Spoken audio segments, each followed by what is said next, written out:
서울의 밤하늘은 언제나처럼 무겁고 탁한 어둠으로 뒤덮여 있었고 그 위로 쏟아지는 빗줄기는 마치 도시의 모든 죄악을 씻어내려는 듯 거세게 몰아치고 있었다. 한이수는 낡은 아파트 베란다 창가에 서서 끊임없이 떨어지는 빗방울이 유리창을 때리는 소리를 멍하니 듣고 있었는데 그것은 그녀의 메마른 심장 박동 소리와 기묘하게 닮아 있었다.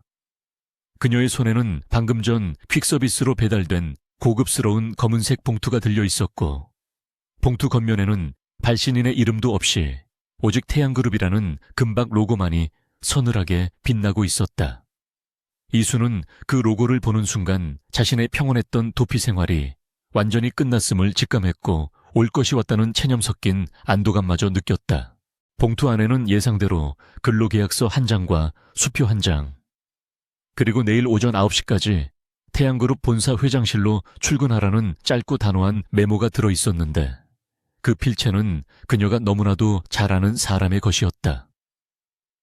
강태준이라는 이름 세 글자는 지난 5년 동안 이수의 악몽 속에서만 존재하던 금기어였지만 이제는 피할 수 없는 현실이 되어 그녀의 목을 조여오고 있었다. 그는 과거 자신의 아버지를 죽음으로 몰고 갔다고 믿는 원수의 딸인 이수에게 복수하기 위해 그룹의 막강한 권력을 이용하여 그녀를 세상 끝까지 추적해온 것이 분명했다. 이수는 떨리는 손으로 계약서를 펼쳐보았고 직위란에 적힌 수행비서라는 글자를 확인하고는 자조적인 미소를 지을 수밖에 없었다. 그가 그녀에게 제안한 자리는 단순한 비서직이 아니라 그의 손발이 되어 철저하게 굴복하고 모욕을 감내해야 하는 노예와 다름없는 위치였음을 이수는 누구보다 잘 알고 있었다. 하지만 그녀에게는 선택권이 없었는데 태준은 이미 그녀가 숨어 지내던 동안 돌보았던 보육원의 재정 지원을 끊겠다고 협박하거나 그녀의 유일한 혈육인 동생의 병원비를 볼모로 잡고 있을 것이 뻔했기 때문이었다. 이수는 깊은 한숨을 내쉬며 차가운 유리창에 이마를 대고 열기를 식히면서 내일 마주해야 할 거대한 폭풍을 앞두고 마음을 다잡으려 노력했다. 그녀는 자신이 감당해야 할 고통의 무게를 가늠해 보려 했지만 태준의 증오가 얼마나 깊고 어두운지는 감히 상상조차 할 수 없었다. 다음 날 아침 서울 강남의 중심부에 우뚝 솟은 태양그룹 본사 빌딩은 마치 하늘을 찌를 듯한 위용을 자랑하며 주변의 모든 건물을 압도하고 있었고 그 앞을 지나가는 사람들은 거대한 성체를 올려다보며 경외감을 느끼곤 했다. 이수는 단정한 검은색 정장을 입고 머리를 깔끔하게 뒤로 묶은 채 회전문 앞에 섰는데 유리에 비친 자신의 모습이 마치 도살장에 끌려가는 짐승처럼 처량하게 느껴졌다. 그러나 그녀는 이내 표정을 굳히고 차가운 가면을 쓴 듯 무표정한 얼굴로 로비에 들어섰고 안내 데스크의 직원들은 그녀의 신분을 확인하자마자 당황한 기색을 감추지 못하며 어디론가 급히 전화를 걸었다. 이수는 그들의 수군거림과 호기심 어린 시선을 애써 무시하며 전용 엘리베이터 쪽으로 발걸음을 옮겼다. 초고속 엘리베이터가 50층을 향해 올라가는 동안 이수는 밀폐된 공간 안에서 들려오는 자신의 숨소리에 집중하며 흐트러지려는 정신을 붙잡으려 애썼다. 층수가 올라갈수록 귀가 먹먹해지는 기압 차이와 함께 심장이 조여오는 긴장감이 극에 달했지만 그녀는 결코 약한 모습을 보이지 않겠다고 다짐하고 또 다짐했다. 마침내 엘리베이터 문이 열리고 넓고 호화로운 회장실 앞. 복도가 나타났을 때 그곳에는 이미 몇 명의 비서들이 대기하고 있었지만 그들은 이수를 보자마자 마치 전염병 환자를 보듯 길을 터주었다. 육중한 마호가니 문 앞에는 강태준 회장실이라는 명패가 걸려 있었고 이수는 잠시 멈칫하다가 결심한 듯 문을 두드리지도 않고 손잡이를 돌려 안으로 들어갔다. 회장실 내부는 생각보다 훨씬 넓고 어두웠으며 통유리창을 통해 들어오는 햇살조차 검은색 가구와 인테리어에 흡수되어 서늘한 기운을 내뿜고 있었다.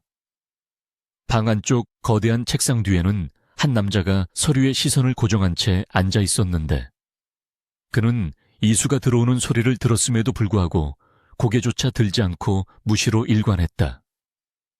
강태주는 5년 전보다 훨씬 날카로워진 턱선과 차가운 인상을 가지고 있었지만 그에게서 뿜어져 나오는 압도적인 카리스마와 위압감은 예전보다 더욱 강력해져 있었다. 이수는 책상 앞 3미터 지점에 멈춰 서서 두 손을 공손히 모으고 그가 자신을 쳐다볼 때까지 숨죽여 기다리는 방법을 택했다. 침묵은 길고 고통스러웠으며 방 안에는 오직 태준이 만년필로 서류에 서명하는 사각거리는 소리와 에어컨 돌아가는 소리만이 공허하게 울려 퍼지고 있었다. 30분이 지났을까? 태준은 마침내 서류철을 거칠게 덮으며 천천히 고개를 들어 이수를 바라보았고 그 순간 그의 눈동자에서 뿜어져 나오는 증오는 마치 날카로운 칼날처럼 이수의 심장을 꿰뚫는 듯 됐다. 그는 의자 등받이에 몸을 기대며 입꼬리를 비틀어 조소 섞인 미소를 지었는데 그것은 반가움이 아니라 먹잇감을 앞에 둔 맹수의 잔인한 미소였다. 잘 지냈나 한이수 아니, 이제는 죄인의 딸로서 숨어 지내느라 이름조차 잊어버린 건 아닌가라고 그가 낮고 굵은 목소리로 물었다. 이수는 태준의 모욕적인 언세도 눈 하나 깜짝하지 않고 똑바로 그의 눈을 응시하며 담담한 목소리로 대답했다. 회장님께서 염려해 주신 덕분에 잘 지냈습니다. 부르신 이유가 단순히 안부를 묻기 위함은 아닐 거라 생각합니다. 태준은 그녀의 뻔뻔한 태도에 기가 막힌다는 듯 헛웃음을 터뜨리며 자리에서 일어나 천천히 그녀에게 다가왔는데 그가 한 걸음씩 다가올 때마다 공기가 무거워지는 듯한 압박감이 느껴졌다. 그는 이수의 코앞까지 다가와 그녀를 내려다보며 위협적으로 속삭였다. 너를 내 비서로 채용한 건 내 능력이 필요해서가 아니야. 너를 내 눈앞에 두고 네 아버지가 저지른 죗값을 치르게 하기 위해서지. 너는 매일 매순간 지옥을 경험하게 될 거야. 태준의 말 한마디 한마디에는 억눌린 분노와 깊은 상처가 배어 있었고 이수는 그가 얼마나 오랫동안 이 순간을 기다려왔는지 뼈저리게 느낄 수 있었다.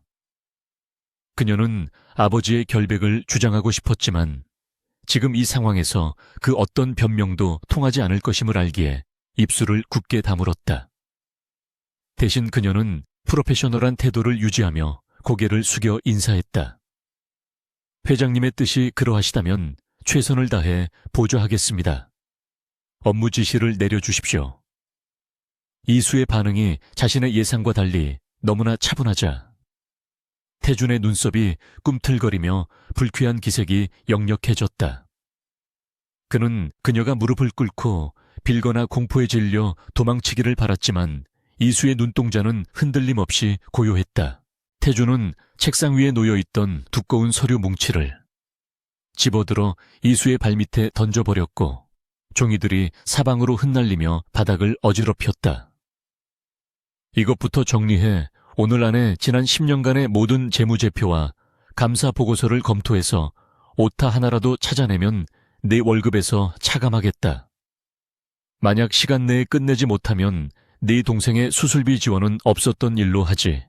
그것은 명백히 불가능한 업무량이었고 인간의 한계를 시험하는 가혹한 처사였지만 태준은 그녀가 공영에 처하는 모습을 즐기려는 듯 팔짱을 끼고 지켜보았다. 이수는 바닥에 흩어진 서류들을 바라보며 잠시 망설였지만 이내 무릎을 굽히고 하나씩 줍기 시작했다. 그녀가 서류를 줍는 동안 태준은 그녀의 머리 위에서 차가운 시선을 거두지 않았고 이수는 굴욕감을 느꼈지만 내색하지 않으려 입술을 깨물었다. 그녀의 손끝이 미세하게 떨리고 있었지만 그것은 두려움 때문이 아니라 억울함과 분노를 참아내려는 필사적인 노력이었다. 이수는 과거 자신이 유능한 경영 컨설턴트로 일하던 시절을 떠올리며 지금의 처지가 얼마나 비참한지 자각했지만 이내 감정을 차단하고 오직 눈앞의 업무에만 집중하기로 마음먹었다. 서류를 모두 수습한 이수가 다시 일어서자 태준은 차가운 목소리로 덧붙였다. 내 커피 취향은 알고 있겠지. 3분 내로 가져와 온도는 정확히 85도다. 1도라도 차이가 나면 다시 해와야 할 거야. 이수는 고개를 끄덕이고 탕비실로 향했는데 그녀의 등 뒤로 태준의 시선이 꽂히는 것을 느낄 수 있었지만 결코 뒤를 돌아보지 않았다. 탕비실에 도착한 이수는 커피 머신 앞에서 잠시 숨을 고르며 떨리는 손을 진정시켰고 뜨거운 물이 컵에 담기는 것을 보며 자신에게 닥친 현실을 직시했다. 그녀는 태준이 자신을 괴롭히기 위해 얼마나 치졸한 방법들을 동원할지 짐작조차 할 수 없었지만 절대로 그의 앞에서 무너지지 않겠다고 다짐했다. 커피 온도를 정확히 맞추기 위해 온도계를 확인하며 그녀는 자신이 가진 모든 완벽주의적 성향을 발휘하기 시작했다. 이수가 커피잔을 들고 다시 회장실로 돌아왔을 때 태준은 소파에 앉아 다리를 꼬고 누군가와 통화를 하고 있었는데 그의 표정은 이수를 대할 때와는 달리 매우 진지하고 냉철해 보였다. 그는 이수가 커피를 테이블 위에 내려놓자 턱짓으로 나가보라는 신호를 보냈고 이수는 조용히 물러나 자신의 자리로 향했다. 회장실 바로 앞에 마련된 비서의 책상은 지나치게 개방되어 있어 모든 직원들의 시선을 받을 수밖에 없는 구조였고 이는 태준이 의도적으로 그녀를 감시하고 고립시키기 위해 배치한 것임이 분명했다. 이수는 자리에 앉자마자 산더미처럼 쌓인 서류들을 펼쳐놓고 본격적인 분석 작업에 돌입했다. 시간은 빠르게 흘러 점심시간이 훌쩍 지났지만 이수는 물 한 모금 마시지 않고 오직 모니터와 서류에만 집중하며 미친 듯이 일처리를 해나갔다. 그녀의 빠른 손놀림과 날카로운 눈빛은 주변을 지나가는 다른 비서들을 놀라게 만들었고 그들은 수근거리며 그녀의 정체에 대해 궁금해했다. 이수는 과거 아버지의 회사에서 경영 수업을 받으며 익혔던 실무 능력과 타고난 분석력을 총동원하여 방대한 양의 데이터를 빠르게 처리하고 있었고 그 과정에서 태준의 회사가 안고 있는 몇 가지 문제점들을 발견하게 되었다. 그것은 단순한 회계 오류가 아니라 누군가 의도적으로 자금을 빼돌린 정황이 포착되는 심각한 사안이었다. 오후 늦게 태준이 회장실 문을 열고 나왔을 때 그는 이수가 아직도 밥도 먹지 않고 일하고 있는 모습을 보고 내심 놀랐지만 겉으로는 여전히 차가운 표정을 유지했다. 아직도 못 끝낸 건가 무능한 건지 미련한 건지 알 수가 없군. 그는 비아냥거리며 그녀의 책상 모서리를 손가락으로 톡톡 두드렸다. 이수는 작업하던 손을 멈추고 자리에서 일어나 그에게 방금 발견한 문제의 서류를 내밀며 말했다. 지시하신 검토 작업은 80% 완료했습니다. 다만 재무 유팀의 지난 분기 지출 내역에서 설명되지 않는 50억 원의 자금 흐름을 발견했습니다. 확인이 필요할 것 같습니다. 태준은 그녀의 말에 미간을 찌푸리며 서류를 낚아채듯 가져가 훑어보았다. 그는 이수가 단 몇 시간 만에 그토록 방대한 자료를 검토하고 심지어 내부 감사팀조차 놓쳤던 미세한 자금 흐름의 이상, 징후를 찾아냈다는 사실에 경악을 금치 못했다. 하지만 그는 자신의 놀라움을 인정하고 싶지 않았기에 애써 태연한 척하며 서류를 다시 그녀에게 던졌다. 네가 상관할 일이 아니야. 주제넘게 굴지 말고 시키는 일이나 똑바로 해. 이건 네가 조작한 게 아니라는 보장이 있나.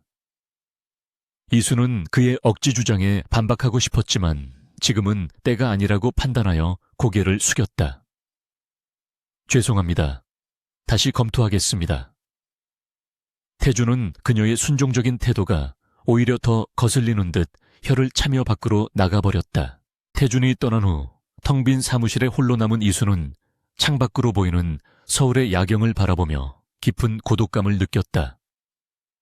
화려하게 빛나는 도시의 불빛들은 그녀의 처지와 대조되어 더욱 쓸쓸하게 다가왔고 그녀는 자신이 갇힌 이 거대한 유리 감옥에서 언제쯤 벗어날 수 있을지 알 수 없었다. 하지만 그녀는 포기할 생각이 없었으며 태준이 자신을 무너뜨리려 할수록 더욱 단단해져서 반드시 살아남아 진실을 밝혀내리라 다짐했다. 그때 그녀의 책상 전화기가 울렸고 발신자는 방금 나간 태준이었다. 지금 당장 지하 주차장으로 내려와. 운전기사가 아파서 못 나오니까 네가 대신 운전해. 이수는 피로에 지친 몸을 이끌고 지하 주차장으로 향했고 그곳에는 태준이 최고급 스포츠카 조수석에 앉아 그녀를 기다리고 있었다. 그녀가 운전석에 앉자마자 태준은 안전벨트를 매며 차갑게 말했다. 청담동 클럽으로 가 약속이 있으니까. 이수는 아무 말 없이 시동을 걸었고 차는 굉음을 내며 주차장을 빠져나갔다. 차 안에는 숨막히는 침묵만이 감돌았고 태준은 창밖만 바라보고 있었지만 이수는 백미러를 통해 그가 힐끔힐끔 자신을 훔쳐보고 있다는 것을 눈치챘다. 그의 눈빛은 증오와 호기심, 그리고 알 수 없는 감정들이 뒤섞여 복잡하게 흔들리고 있었다. 목적지에 도착하자 태준은 차에서 내리며 이수에게 차 키를 던졌다. 여기서 기다려 내가 나올 때까지 한 발자국도 움직이지 말고 졸거나 딴짓하다 걸리면 그땐 정말 가만 안 둘 줄 알아. 이수는 차 키를 받아들고 고개를 끄덕였고 태준은 화려한 조명이 번쩍이는 클럽 입구로 사라졌다. 이수는 차 안에 홀로 남겨져 차가운 가죽 시트에 몸을 기대고 눈을 감았는데 하루 종일 긴장했던 탓인지 온몸이 부서질 듯 아파왔다. 새벽 2시가 넘도록 태준은 나올 기미가 없었고 이수는 쏟아지는 졸음을 참으며 허벅지를 꼬집어가며 깨어있으려 노력했다. 마침내 새벽 4시가 되어서야 태준이 술에 취한 채 비틀거리며 클럽에서 나왔고 옆에는 화려하게 차려입은 여자 모델이 그를 부축하고 있었다. 이수는 급히 차에서 내려 그에게 다가갔지만 태준은 그녀의 손길을 거칠게 뿌리치며 소리쳤다. 내 몸에 손대지 마 더러운 손으로 어딜 만져. 그는 모델의 부축을 받으며 뒷좌석에 탔고 이수는 묵묵히 운전석으로 돌아가 다시 시동을 걸었다. 백미러로 보이는 뒷좌석의 풍경은 난잡하기 그지없었지만 이수는 마치 로봇처럼 감정을 지우고 오직 운전에만 집중했다. 그녀는 이것이 태준이 자신을 무너뜨리기 위해 연출한 또 하나의 쇼라는 것을 직감적으로 알 수 있었다. 태준의 펜트하우스에 도착했을 때 그는 이미 잠이 들어 있었고 모델은 돈을 받고 떠나버린 뒤였다. 이수는 잠든 태준을 깨워야 할지 고민하다가 결국 그를 부축하여 집 안으로 옮기기로 결심했다. 남자의 무거운 몸을 지탱하며 힘겹게 침실로 이동하는 동안 이수의 얼굴은 땀으로 범벅이 되었고 태준의 뜨거운 숨결이 그녀의 목덜미에 닿을 때마다 기묘한 전율이 흘렀다. 침대에 그를 눕히고 돌아서려던 순간 태준이 갑자기 이수의 손목을 낚아챘고 그의 눈은 술기운에도 불구하고 형형하게 빛나고 있었다. 가지마. 아직 내 복수는 끝나지 않았어. 그의 목소리는 애절함과 광기가 뒤섞여 있었고 이수는 그 손길에서 벗어나지 못한 채 그와 시선을 마주했다. 이 순간 이수는 태준의 눈동자, 깊은 곳에 숨겨진 지독한 외로움과 슬픔을 보았고 그가 단순히 괴물 같은 독재자가 아니라 상처 입은 짐승일지도 모른다는 생각을 하게 되었다. 하지만 그녀는 곧바로 마음을 다잡고 차가운 목소리로 말했다. 회장님 취하셨습니다. 쉬십시오. 그녀는 힘을 주어 그의 손을 뿌리치고 방을 나왔지만 심장은 터질 듯이 뛰고 있었다. 펜트하우스를 빠져나와 새벽 공기를 마시는 이수의 등 뒤로 거대한 철문이 닫히는 소리가 쿵 하고 울렸고 그것은 마치 두 사람의 전쟁이 이제 막 시작되었음을 알리는 신호탄과도 같았다. 그녀는 주먹을 꽉 쥐고 어둠 속으로 걸어 들어갔다.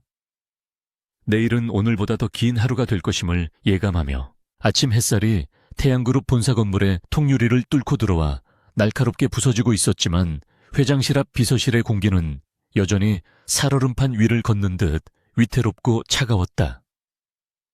한희수는 전날 밤의 피로가 차에 가시지 않은 상태였지만 한치의 흐트러짐도 없는 완벽한 정장 차림으로 책상 앞에 앉아 오늘의 일정을 점검하고 있었다.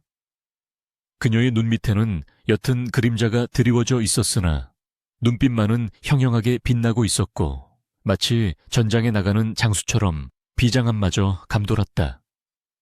출근하는 직원들은 그녀를 힐끔거리며 지나갔지만 이수는 그들의 시선을 철저히 무시한 채 오직 모니터 속의 데이터와 싸우고 있었다. 엘리베이터 문이 열리고 강태준이 수행원들을 대동하며 복도에 나타나자 공기의 흐름이 순식간에 바뀌었고 주변의 소음이 일시에 잦아들며 긴장감이 고조되었다. 태준은 숙취로 인해 약간 창백해 보였지만 특유의 오만하고 날카로운 기세는 여전했으며 이수 쪽으로는 눈길 한번 주지 않고 곧장 회장실 문을 열고 들어갔다.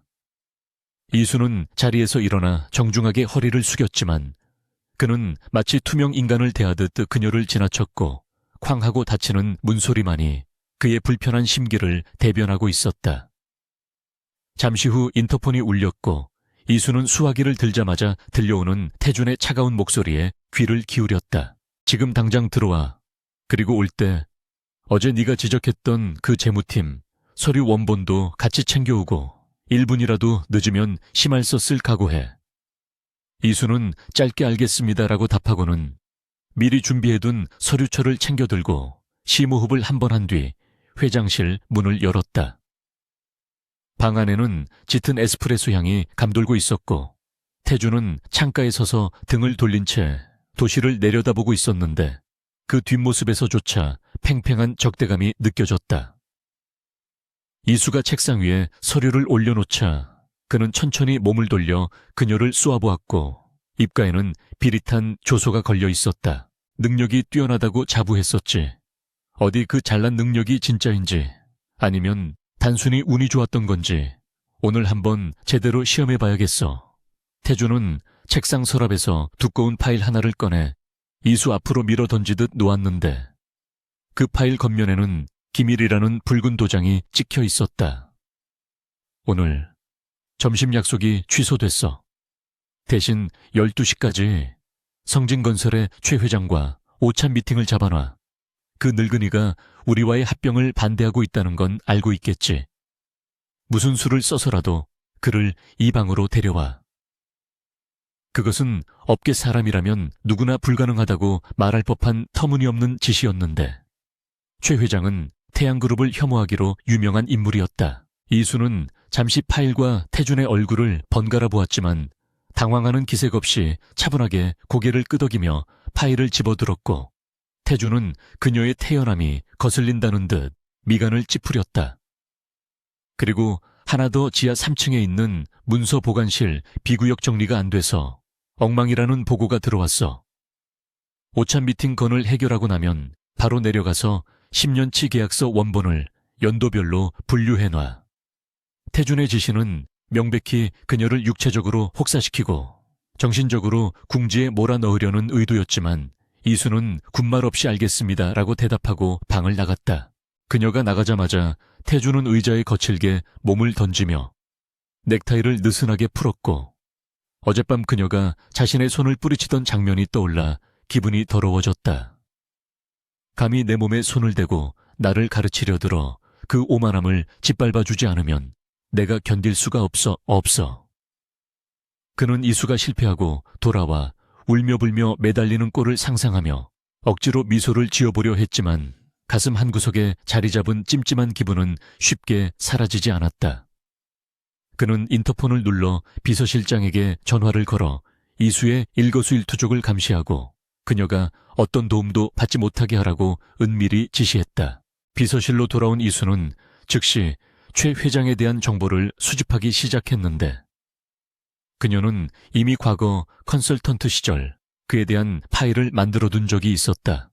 최 회장은 완고하고 고집스러운 성격이지만 손녀에 대한 사랑이 지극하다는 점과 희귀 난초 수집광이라는 사실을 그녀는 기억해냈다. 이수는 태양그룹의 공식 라인을 통하지 않고 자신이 알고 있던 화훼 농장 주인에게 전화를 걸어 최 회장이 오랫동안 찾아 헤매던 희귀종 난초의 행방을 수소문했다. 운 좋게도 농장 주인은 그 난초를 보유하고 있었고 이수는 사비까지 털어가며 즉시 그 난초를 확보한 뒤 최 회장의 비서실로 전화를 걸었다. 단순히 미팅을 요청하는 것이 아니라 최 회장이 가장 관심 있어 할 만한 난초 선물과 함께 손녀의 유학 문제에 대한 조언을 해줄 수 있다는 메시지를 남겼다. 이수는 자신의 능력을 과시하는 대신 상대방의 가려운 곳을 긁어주는 전략을 택했고, 이는 적중하여 30분도 채 지나지 않아 최 회장 측에서 긍정적인 답변이 돌아왔다.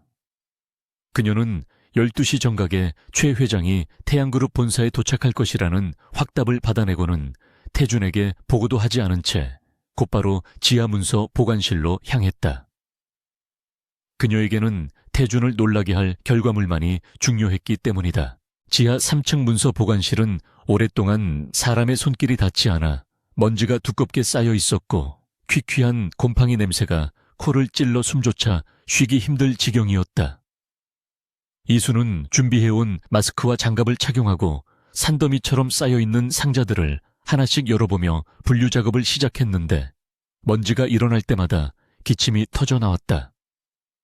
태준이 지시한 것은 단순한 정리가 아니라 그녀의 자존심을 꺾기 위한 노동 형벌이었지만, 이수는 오히려 이 기회를 통해 태양그룹의 과거를 파헤칠 수 있다고 생각했다. 그녀는 무거운 서류 상자를 나르며 온몸이 땀으로 젖었지만 눈동자는 쉴 새 없이 문서들의 내용을 스캔하고 있었다. 시간이 얼마나 흘렀을까? 11시 50분이 되었을 때 이수의 휴대폰이 울렸고 최 회장이 로비에 도착했다는 연락이었다. 이수는 급히 화장실로 달려가 먼지를 털어내고 옷매 무새를 고친 뒤 흐트러진 머리를 다시 단정하게 묶었다.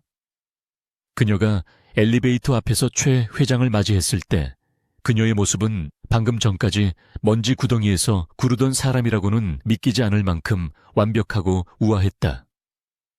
최 회장은 이수의 안내를 받으며 만족스러운 표정으로 회장실로 향했고, 이수는 회장실 문을 열며 태준에게 눈짓으로 신호를 보냈다. 태준은 문이 열리고 최 회장이 들어서는 순간 자신의 눈을 의심할 수밖에 없었는데, 그 노인은 평소 태양그룹 쪽은 쳐다보지도 않던 완고한 인물이었기 때문이다. 어서 오십시오, 회장님. 기다리고 있었습니다. 태준은 당황함을 감추고 급히 자리에서 일어나 최 회장을 맞이하며 이수를 곁눈질로 쳐다보았다. 이수는 아무런 표정 변화 없이 닭과를 준비하며 두 사람의 대화가 자연스럽게 이어지도록 보조했는데, 그녀의 타이밍과 센스는 실로 놀라울 정도였다. 최 회장은 난초 이야기로 시작해 분위기가 부드러워지자 합병건에 대해서도 긍정적인 태도를 보이기 시작했다. 오찬이 성공적으로 끝나고 최 회장이 돌아간 후 회장실에는 다시 무거운 침묵이 내려앉았고, 태준은 책상에 걸터앉아 팔짱을 낀 채 이수를 뚫어지게 쳐다보았다. 어떻게 한 거지? 그 늙은이가 제 발로 찾아오게 만들다니. 네가 몸이라도 팔았나? 태준의 말은 잔인하고 모욕적이었지만 그것은 패배감과 열등감을 감추기 위한 방어기제에 불과했다. 이수는 찻잔을 정리하던 손을 멈추고 고개를 들어 그를 바라보며 차분하게 대답했다. 회장님께서 원하시는 결과를 가져왔을 뿐입니다. 과정이 중요하다고 하신 적은 없습니다. 태준은 그녀의 당돌한 대답에 헛웃음을 터뜨리며 다가와 그녀의 턱을 거칠게 잡아 올렸고, 두 사람의 얼굴이 숨이 닿을 만큼 가까워졌다. 제법이군. 하지만 착각하지 마. 이건 시작일 뿐이야. 네가 언제까지 그 고상한 가면을 쓰고 버틸 수 있을지 지켜보겠어. 그는 잡고 있던 그녀의 턱을 획 놓아버리고는 다시 자신의 자리로 돌아가 앉았다. 나가봐. 그리고 오늘 밤 9시에는 중요한 만찬이 있으니까 준비해. 이번에는 실수하면 용서치 않을 거야. 이수는 붉어진 턱을 문지르지도 않고 목례를 한 뒤 조용히 밖으로 나갔다. 이수는 자리에 돌아와서야 참았던 숨을 몰아쉬며 떨리는 손을 책상 아래로 감추었는데, 태준의 손길이 닿았던 턱 끝이 화상을 입은 듯 뜨겁게 달아올랐기 때문이다. 그녀는 태준이 자신을 굴복시키기 위해 수단과 방법을 가리지 않을 것임을 다시 한번 뼈저리게 느꼈지만, 동시에 그가 자신을 의식하고 있다는 사실도 알게 되었다. 오후 내내 이수는 남은 문서 정리 작업을 마무리하기 위해 다시 지하로 내려갔고, 먼지 속에서 묵묵히 일하며 자신의 감정을 정리했다. 저녁이 되어 그녀가 다시 올라왔을 때 그녀의 책상 위에는 고급스러운 드레스 상자와 구두가 놓여 있었다. 상자 위에는 입고 나와 내 격 떨어뜨리지 말고라는 태준의 악필 메모가 붙어 있었고 이수는 그 드레스를 보며 씁쓸한 미소를 지을 수밖에 없었다. 그것은 호의가 아니라 그녀를 자신의 장식품으로 이용하겠다는 명백한 선언이었지만 거절할 명분이 없었다. 이수는 드레스로 갈아입고 거울 앞에 섰는데 짙은 네이비색의 드레스는 그녀의 하얀 피부와 대조되어 묘한 매력을 발산하고 있었다. 그녀가 로비로 내려가자 기다리고 있던 태준은 그녀의 모습을 보고 잠시 멈칫했지만 이내 표정을 굳히고 차에 올라탔다. 만찬 장소는 시내의 최고급 호텔 레스토랑이었고 그곳에는 외국계 투자자들이 기다리고 있었는데 태준은 이수를 옆자리에 앉히고는 보란듯이 그녀를 무시하며 영어로 대화를 주도해 나갔다. 그는 이수가 영어를 못할 것이라고 단정하고 그녀를 투명 인간 취급하며 투자자들에게 농담 따먹기나 하는 분위기 메이커로 만들 셈이었다. 하지만 대화 도중 투자자 한 명이 계약의 허점을 파고드는 예리한 질문을 불어로 던졌을 때 태준은 당황하여 말문이 막히고 말았다. 통역사가 잠시 자리를 비운 사이 벌어진 일이라 분위기는 순식간에 어색해졌고 태준의 입에는 식은땀이 맺혔다. 그때 이수가 우아하게 와인잔을 내려놓으며 유창한 불어로 투자자의 질문에 완벽하게 답변을 하기 시작했고 그녀의 발음과 어휘는 현지인조차 놀랄 만큼 정확하고 세련되었다. 투자자들은 감탄하며 이수에게 집중하기 시작했고 태준은 멍하니 그녀를 바라보다가 얼굴이 붉게 달아올랐다. 이수는 투자자들에게 태준의 경영 철학을 미화하여 설명하며 위기에 빠진 그를 구해냈지만 태준에게 그것은 고마움이 아니라 더 큰 수치심으로 다가왔다. 그는 자신의 비서이자 복수의 대상인 여자에게 구원받았다는 사실을 견딜 수 없었다. 만찬이 끝나고 돌아오는 차 안에서 태준은 내내 창밖만 바라보며 침묵을 지켰는데 차 안의 공기는 숨이 막힐 듯 무거웠다. 한참을 달리던 차가 신호대기로 멈춰 섰을 때 태준은 나지막하지만 억눌린 분노가 가득한 목소리로 입을 열었다. 재수없어. 너의 그 잘난 체하는 모습 역겨워서 토할 것 같아. 이수는 앞만 바라보며 운전대를 잡은 손에 힘을 주었고 아무런 대꾸도 하지 않았다. 그녀는 알고 있었다. 그가 지금 느끼는 감정이 단순한 분노가 아니라 자신을 향한 열등감과 혼란스러움이라는 것을. 태준은 그녀가 아무런 반응도 보이지 않자 더욱 화가 치밀어 올랐는지 넥타이를 거칠게 풀어헤치며 소리쳤다. 차 세워 당장 내려. 이수는 당황하지 않고 갓길에 차를 세웠고 태준은 문을 열고 나가버릴 기세였지만 밖에는 억수 같은 비가 쏟아지고 있었다. 그는 차 문을 반쯤 열었다가 쏟아지는 빗줄기를 보고 멈칫하며 욕설을 내뱉었고 다시 문을 쾅 닫으며 시트에 몸을 파묻었다. 출발해 집으로. 그의 명령은 힘이 빠져 있었고 이수는 조용히 다시 차를 출발시켰다. 백미러를 통해 본 태준은 지치고 초라해 보였는데 이수는 문득 그가 거대한 성 안에 갇힌 외로운 어린아이 같다는 생각이 들었다. 오늘 하루 그가 그녀에게 쏟아부었던 모든 악의와 괴롭힘은 결국 그 자신의 상처를 감추기 위한 발버둥이었을지도 모른다. 이수는 복잡한 심경으로 빗길을 뚫고 차를 몰았고 두 사람 사이에는 빗소리만이 유일한 대화처럼 흐르고 있었다. 태준은 눈을 감고 있었지만 머릿속에서는 이수의 당당한 눈빛과 유창했던 불어, 그리고 먼지를 뒤집어 쓰고도 빛나던 그녀의 모습이 떠나지 않아 괴로워하고 있었다. 그는 인정하고 싶지 않았지만 그녀는 자신이 알던 그 어떤 여자와도 달랐고 무너뜨리려 할수록 오히려 자신이 흔들리고 있다는 불길한 예감이 들었다. 펜트하우스 주차장에 도착했을 때 태준은 차에서 내리지 않고 한참 동안 앉아 있었고 이수 또한 시동을 끄지 않은 채 기다렸다. 정적이 길어지자 태준은 힘겹게 입을 열어 무언가 말하려 했지만 이내 입을 다물고 차 문을 열었다. 내일 아침 7시까지 나와 1분이라도 늦으면. 그는 뒷말을 잇지 않고 차에서 내려 엘리베이터 쪽으로 걸어갔고 이수는 그의 뒷모습이 사라질 때까지 지켜보았다. 집으로 돌아온 이수는 텅 빈 방에 홀로 앉아 멍하니 벽을 응시했는데 하루의 긴장이 풀리면서 온몸의 근육이 비명을 지르는 듯 아파왔다. 그녀는 침대 옆 협탁에 놓인 가족 사진을 집어들고 손가락으로 아버지의 얼굴을 쓰다듬으며 속삭였다. 조금만 기다려주세요, 아빠. 제가 반드시 진실을 밝혀낼게요. 저 사람은 생각보다 약한 사람일지도 몰라요. 이수는 태준의 약점이 그의 잔인함 속에 숨겨진 연약함이라는 것을 본능적으로 깨닫기 시작했고 그것이 이 전쟁의 승패를 가를 열쇠가 될 것이라 예감했다. 창밖의 비는 여전히 그칠 줄 모르고 내리고 있었지만 그녀의 눈빛은 그 어느 때보다 차갑고 단단하게 빛나고 있었다. 거대한 샹들리에가 쏟아내는 화려한 빛이 연회장을 가득 메우고 있었지만 강태준에게는 그 모든 것이 자신을 조롱하는 눈부신 섬광처럼 느껴질 뿐이었다. 태양그룹 창립 기념 리셉션은 정재계의 거물들이 모두 모이는 중요한 자리였기에 그는 완벽한 가면을 쓰고 사람들 사이를 누비며 거짓된 미소를 지어야만 했다. 한이수는 그의 몇 발자국 뒤에서 그림자처럼 따르며 만약의 사태에 대비하고 있었는데 그녀의 시선은 한순간도 태준의 등에서 떨어지지 않았다.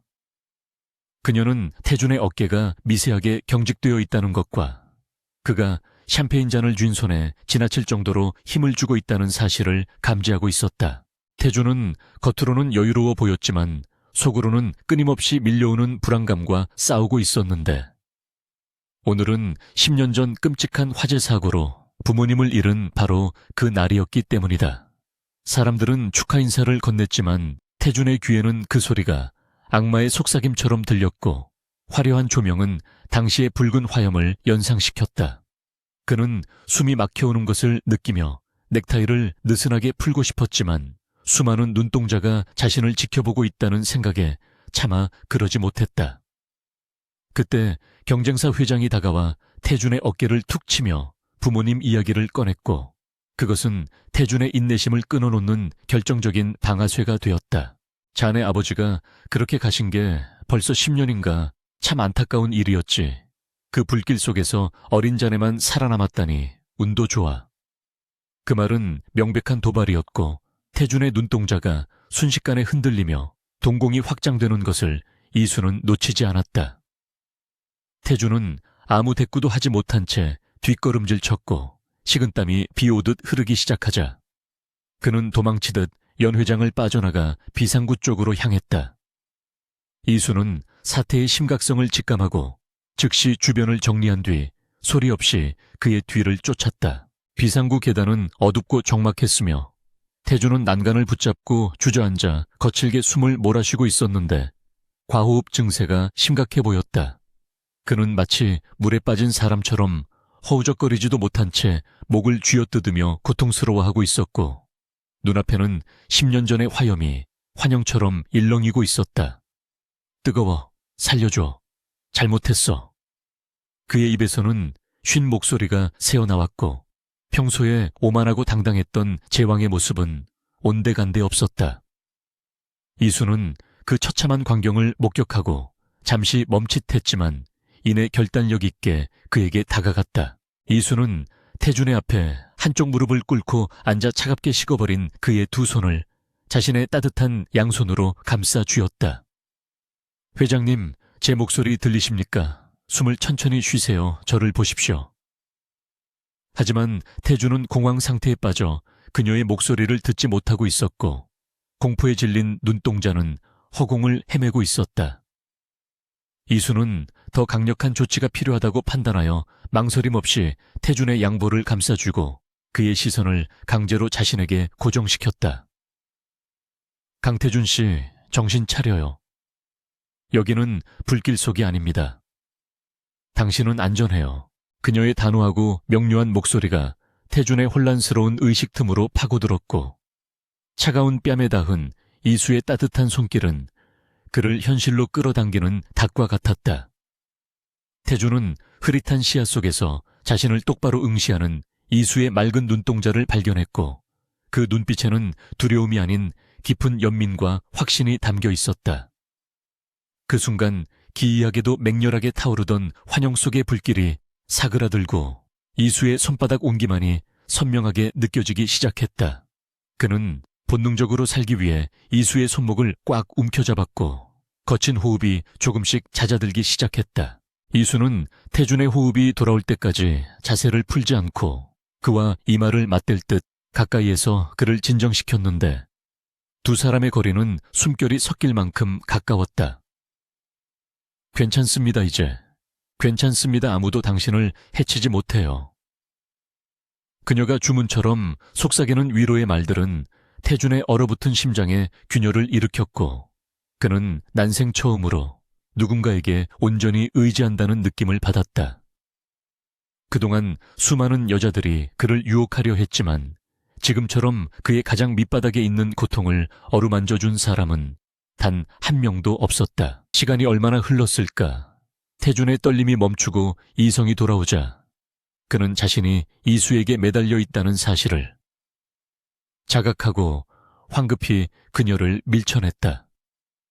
하지만 그의 손길에는 힘이 없었고 오히려 당혹감과 수치심이 뒤섞인 복잡한 감정이 묻어났다. 봤나, 내 꼴이 우습겠지. 이제 이걸 약점 잡아 날 협박할 셈인가. 그는 벽에 등을 기댄 채 거친 숨을 고르며 날선 말을 내뱉었지만 이수는 전혀 동요하지 않고 바닥에 떨어진 그의 재킷을 주워 먼지를 털어냈다. 약점이라고 생각하지 않습니다. 누구나 아픈 기억은 있으니까요. 그리고 저는 오늘 아무것도 보지 못했습니다. 이수는 정중하게 재킷을 그에게 건네며 덧붙였다. 회장님은 잠시 휴식을 취하러 나오셨을 뿐이고 이제 연 회장으로 돌아가 마무리 인사를 하셔야 합니다. 제가 넥타이를 다시 매드리겠습니다. 태주는 멍하니 그녀를 바라보다가 순순히 목을 내밀었고 이수의 가늘고 긴 손가락이 그의 셔츠 깃을 스치며 능숙하게 넥타이를 정돈했다. 그녀의 손길이 닿을 때마다 태준의 심장은 공포 때문이 아닌 다른 이유로 세차게 뛰기 시작했다. 다시 연 회장으로 돌아온 태준은 완벽하게 냉정을 되찾은 모습이었지만 그의 시선은 자꾸만 뒤에 서 있는 이수에게로 향했다. 사람들은 아무 일도 없었다는 듯 다시 그에게 몰려들었지만 태준에게 그들은 이제 시끄러운 배경음일 뿐이었고 오직 이수의 존재만이 선명하게 다가왔다. 그녀는 여전히 무표정한 얼굴로 비서의 본분을 다하고 있었지만 태준은 방금 전 어둠 속에서 자신을 구원해준 그녀의 눈빛을 지울 수 없었다. 내가 미쳤군. 원수의 딸에게 위로를 받다니. 저 여자는 나를 무너뜨리기 위해 연기를 하는 거야. 그는 애써 이수에 대한 감정을 부정하려 했지만 리셉션이 끝난 후 집으로 돌아가는 차 안에서 그 결심은 무참히 깨지고 말았다. 뒷좌석에 앉아 창밖을 보던 태준은 문득 운전석에 앉은 이수의 뒷모습이 너무나 작고 위태로워 보인다는 생각을 했다. 저 여자는 어떤 삶을 살아왔기에 그토록 끔찍한 내 모습을 보고도 도망치지 않았을까 하는 의문이 꼬리에 꼬리를 물었다. 한이수, 너는 대체 정체가 뭐야? 왜 나를 그런 눈으로 본 거지? 태준의 혼잣말 같은 중얼거림에 이수는 백미러로 그를 보며 대답했다. 말씀하셨습니까, 회장님? 아니야, 신경 쓰지 마. 운전이나 해. 태준은 급히 말을 돌렸지만 그의 시선은 이수의 하얀 목덜미에 머물러 있었고 알 수 없는 갈증을 느꼈다.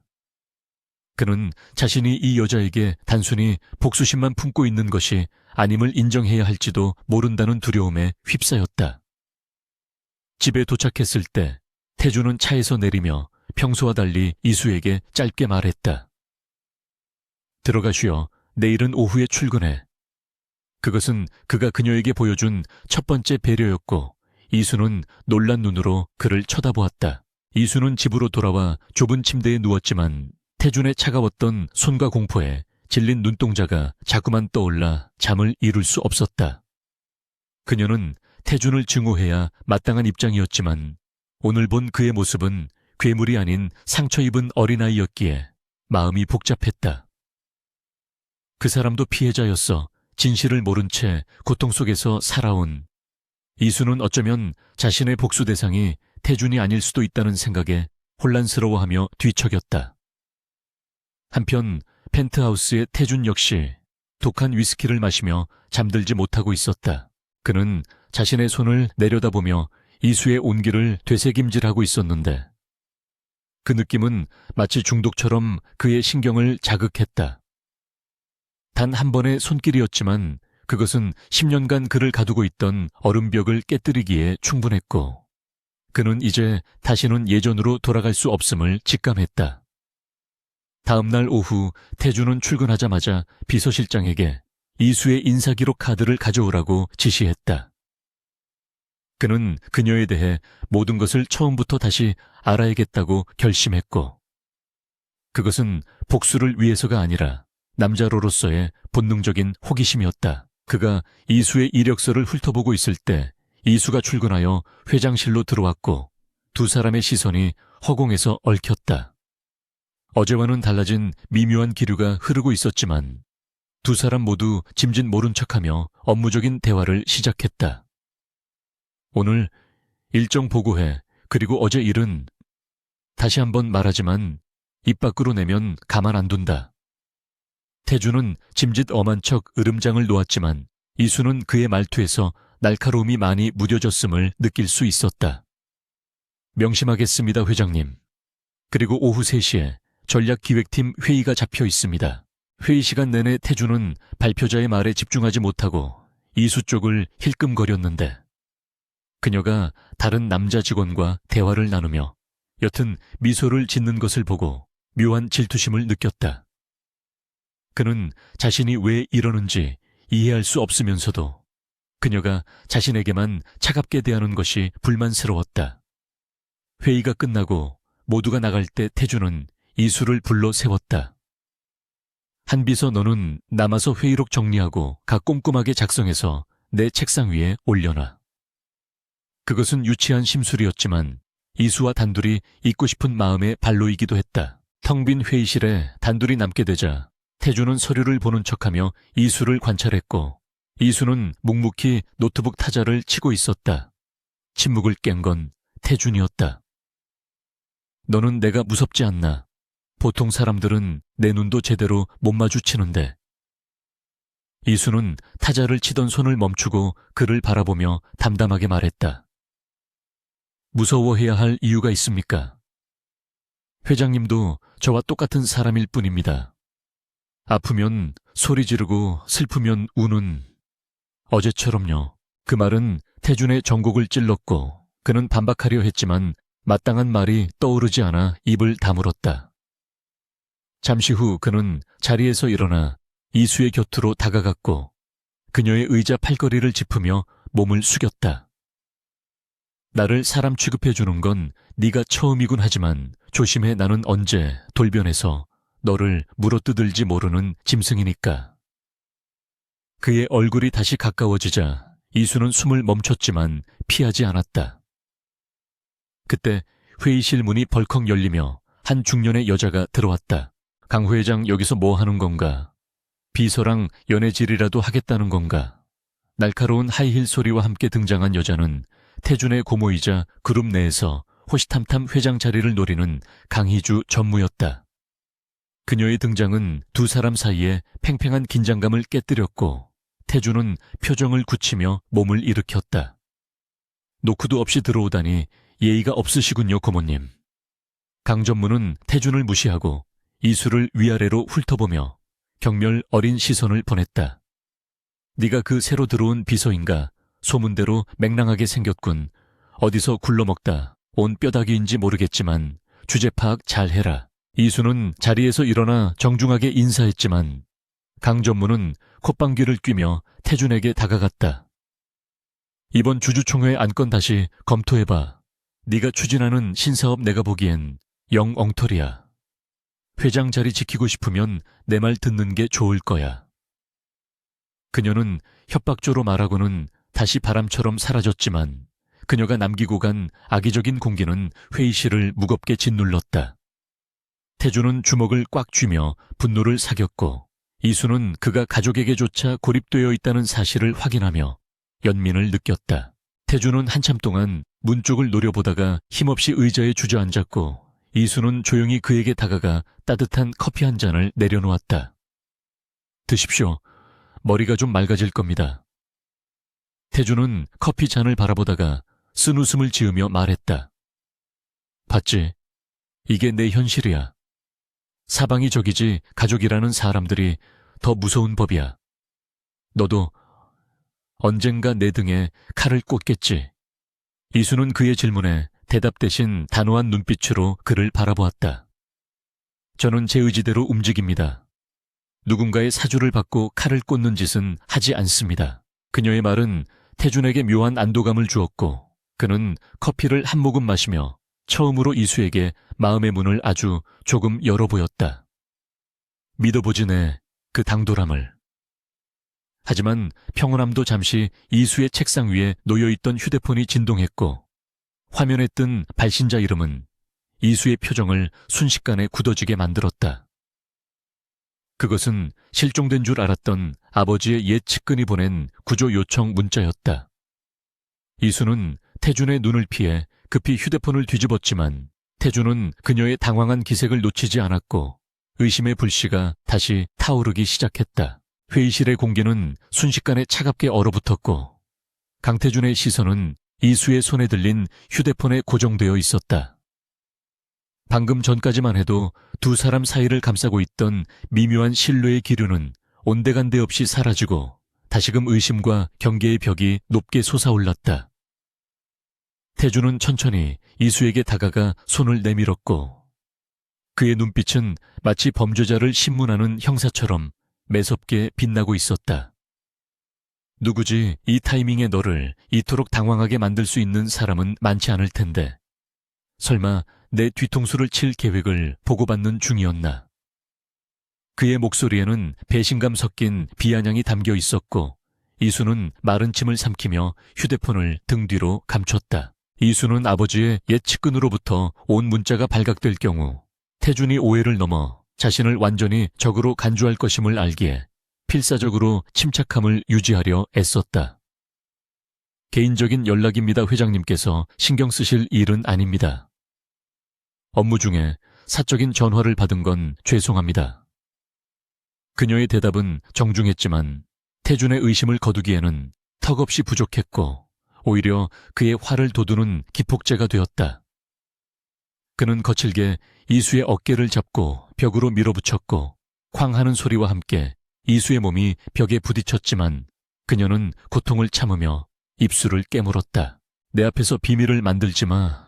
너는 내 소유야. 내 숨소리 하나까지 내가 알아야 해.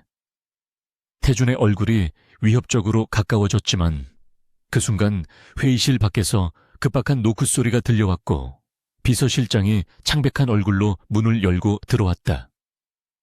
회장님, 큰일 났습니다. 지금 보안팀에서 긴급 연락이 왔는데 신도시 프로젝트의 핵심 설계 도면이 외부로 유출된 정황이 포착되었습니다. 태준은 그 말을 듣자마자 이수를 잡고 있던 손을 풀고 비서실장을 돌아보았고 이수는 그 틈을 타 깊은 숨을 몰아쉬며 흐트러진 옷매무새를 정리했다. 회장실로 돌아온 태준은 모니터에 뜬 보안 로그 기록을 확인하며 주먹으로 책상을 내리쳤는데 화면에는 기밀 문서가 전송된 시간이 정확히 찍혀 있었다. 문제는 그 전송이 이루어진 단말기의 IP 주소가 다름 아닌 이수의 업무용 컴퓨터로 지정되어 있다는 점이었다. 태준은 믿을 수 없다는 표정으로 모니터와 이수를 번갈아 보았고 이수 역시 자신의 결백을 주장하기 위해 화면을 들여다보며 빠르게 상황을 분석하기 시작했다. 이것은 함정입니다. 저는 해당 시간에 회장님과 함께 회의실에 있었습니다. 제 컴퓨터에 접근할 수 있는 사람은 비서실 직원들 뿐입니다. 하지만 상황은 이수에게 불리하게 돌아가고 있었는데 보안팀장과 함께 감사팀 직원들이 들이닥쳐 이수의 가방과 책상을 수색하기 시작했기 때문이다. 그리고 놀랍게도 이수의 서랍 깊숙한 곳에서 출처를 알 수 없는 USB 하나가 발견되었고, 감사팀장은 승리감에 도취된 표정으로 그것을 태준에게 내밀었다. 회장님, 이 USB 안에 유출된 도면 파일과 경쟁사 임원의 연락처가 들어있습니다. 증거가 명백합니다. 이 여자가 스파입니다. 태준은 USB를 받아들고 싸늘하게 식은 눈으로 이수를 노려보았는데 그 눈빛에는 실망을 넘어선 깊은 증오가 서려 있었다. 이수는 억울함에 목이 메어왔지만 지금 감정적으로 대응하는 것은 오히려 적들이 원하는 바라는 것을 알기에 차분하게 대응하려 노력했다. 누군가 제 자리에 가져다 놓은 겁니다. 저는 저 물건을 본 적도 없습니다, 회장님. 제발 이 상황을 객관적으로 봐주십시오.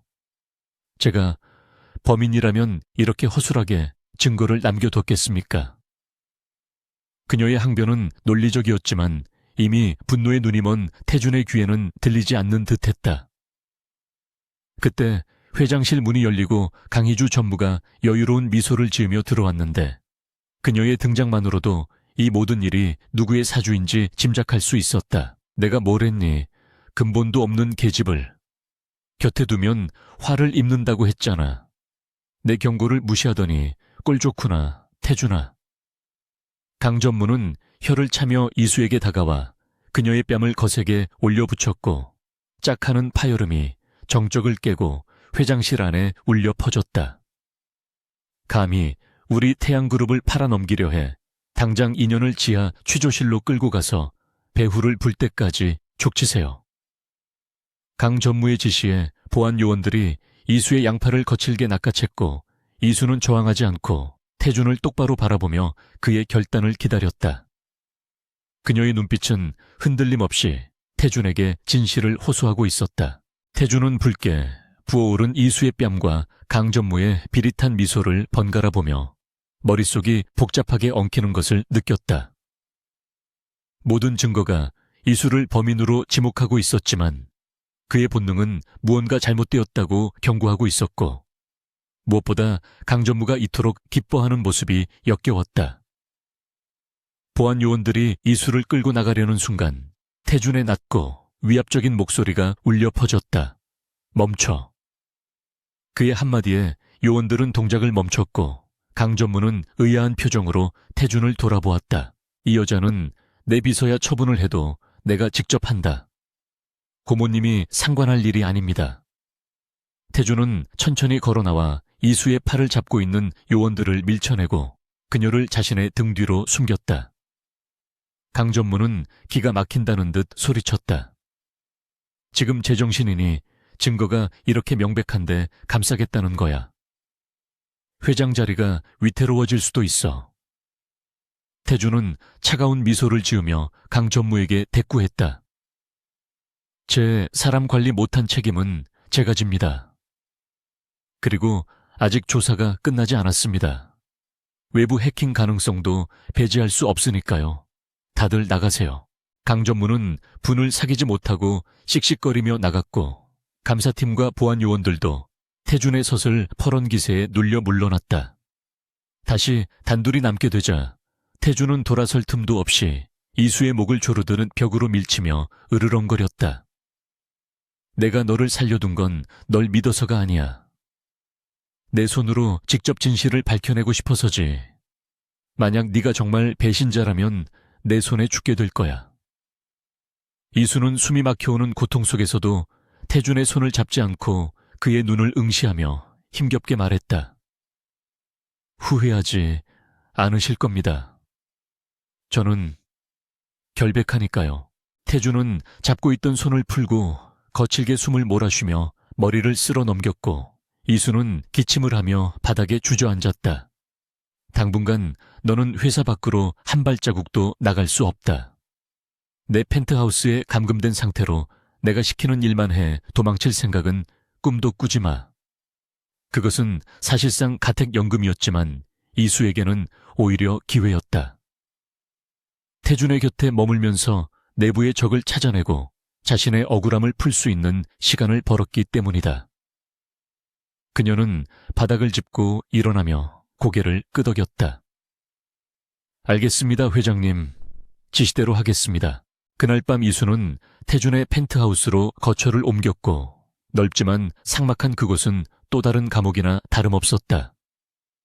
태준은 서재에 틀어박혀 나오지 않았고 이수는 거실 소파에 앉아 노트북을 켜고 오늘 있었던 사건의 로그 기록을 다시 분석하기 시작했다. 보안팀이 놓쳤거나 혹은 고의로 누락시켰을 단서를 찾기 위해 그녀는 밤을 새울 각오로 모니터를 노려보았다. 새벽 2시가 되었을 때 이수는 서버 접속 기록에서 미세한 시간차 오류를 발견했고 그것은 누군가 원격으로 그녀의 PC를 조작했다는 결정적인 증거였다. 그녀는 즉시 서재 문을 두드렸고 대답이 없자 조심스럽게 문을 열고 들어갔는데 태준은 책상에 엎드려 쪽잠이 들어있었다. 책상 위에는 이수의 신상 정보와 과거 자료들이 어지럽게 널려 있었고 그가 얼마나 이 사건으로 고민했는지 알 수 있었다.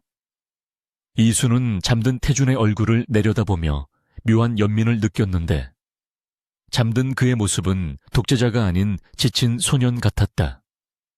그녀가 조용히 담요를 덮어주려던 순간 태준이 번개처럼 그녀의 손목을 낚아채며 눈을 떴다. 내가 잠든 사이에 암살이라도 하려던 건가? 그의 눈은 충혈되어 있었고 경계심으로 가득 차 있었지만 이수는 당황하지 않고 노트북 화면을 그에게 보여주었다. 이것 좀 보십시오. 제 PC가 해킹당한 시각에 서버실 내부 CCTV가 30초간 꺼져 있었습니다. 이건 내부 공모자가 있다는 뜻입니다. 태준은 이수의 손목을 놓고 모니터를 뚫어지게 쳐다보았고 그의 표정이 점차 굳어졌다. CCTV를 조작할 수 있는 권한은 보안팀장급 이상에게만 있어. 그렇다면 보안팀장도 한패라는 건가? 이수는 고개를 끄덕이며 덧붙였다. 강 전무님이 오늘 너무나 빠른 시간에 감사팀을 대동하고 오셨습니다.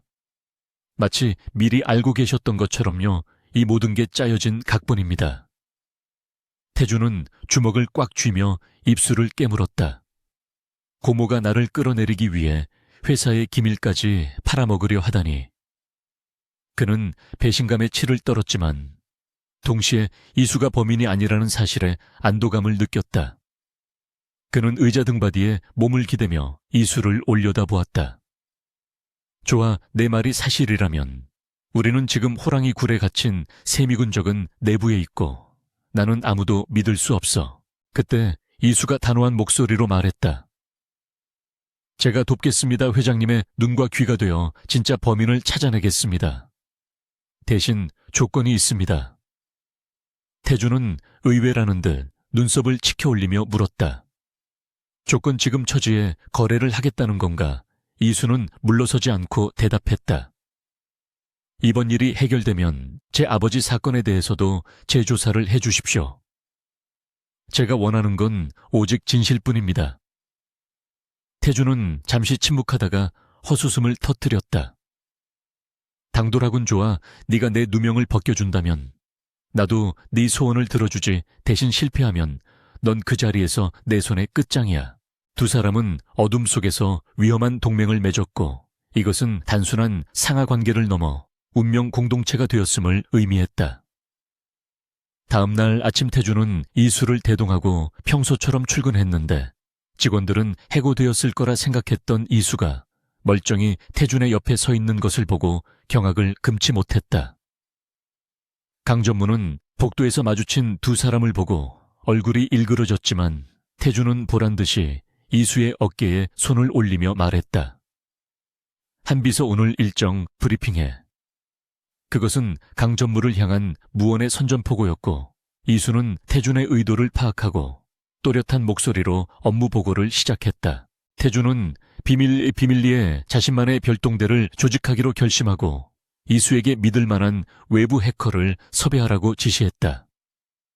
이수는 과거 컨설턴트 시절 알고 지냈던 천재 해커에게 연락을 취했고 그는 흔쾌히 도움을 주기로 약속했다.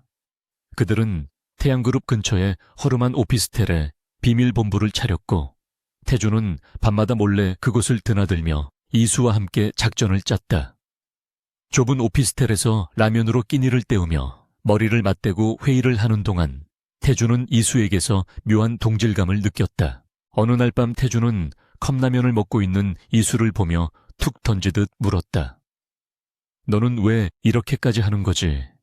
도망칠 기회는 얼마든지 있었을 텐데. 이수는 젓가락질을 멈추고 잠시 생각에 잠기더니 담담하게 대답했다. 회장님을 위해서가 아닙니다. 저는 단지 악이 승리하는 것을 보고 싶지 않을 뿐입니다. 그리고 회장님이 생각보다 나쁜 사람이 아니라는 걸 알았으니까요. 태주는 그녀의 말에 가슴 한구석이 찌릿해지는 것을 느꼈고 황급히 시선을 돌렸다. 착각하지 마. 나는 네가 생각하는 것보다 훨씬 최악인 놈이야. 며칠 후 해커가 결정적인 단서를 찾아냈는데 그것은 강전무가 경쟁사 임원과 대포폰으로 통화한 녹음 파일이었다. 파일 속에서 강전무는 이번 설계도 유출의 대가로 막대한 비자금을 요구하고 있었고 태준의 경영권을 박탈할 계획까지 상세히 논의하고 있었다. 태준은 헤드폰을 쓰고 녹음 내용을 들으며 분노로 손을 떨었지만 이수는 그의 손을 살며시 잡아주며 침착하라는 신호를 보냈다. 지금 터뜨리면 안 됩니다. 더 확실한 물증이 필요합니다. 주주총회 날까지 기다려야 합니다. 이수의 조언은 냉철했고 태주는 끓어오르는 분노를 억누르며 그녀의 말에 따르기로 했다. 주주총회는 일주일 앞으로 다가왔고 강 전무 측은 태준의 해임안을 상정하기 위해 분주하게 움직이고 있었다.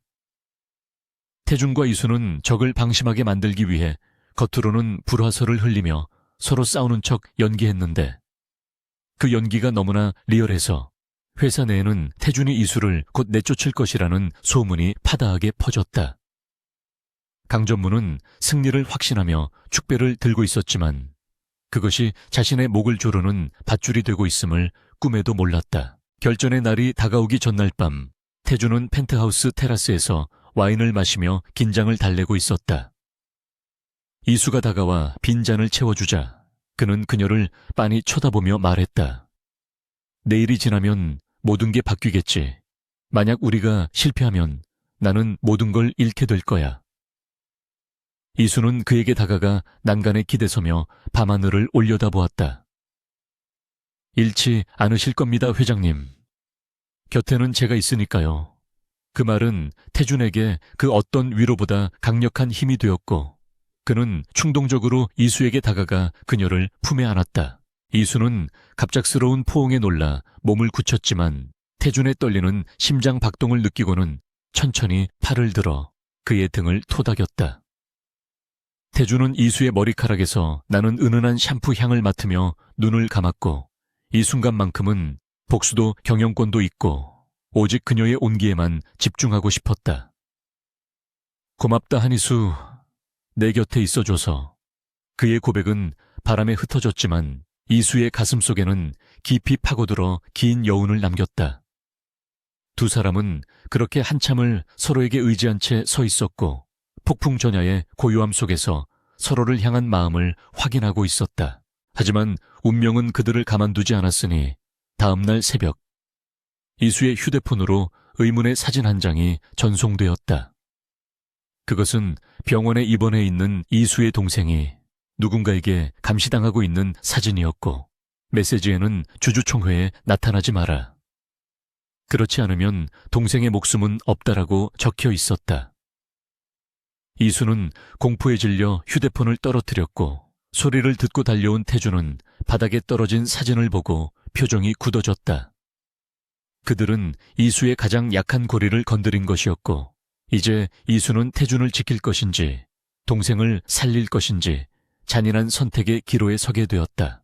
새벽의 푸르스름한 빛이 펜트하우스의 거실을 비추고 있었지만 이수의 마음속은 칠흑 같은 어둠에 잠겨 있었다.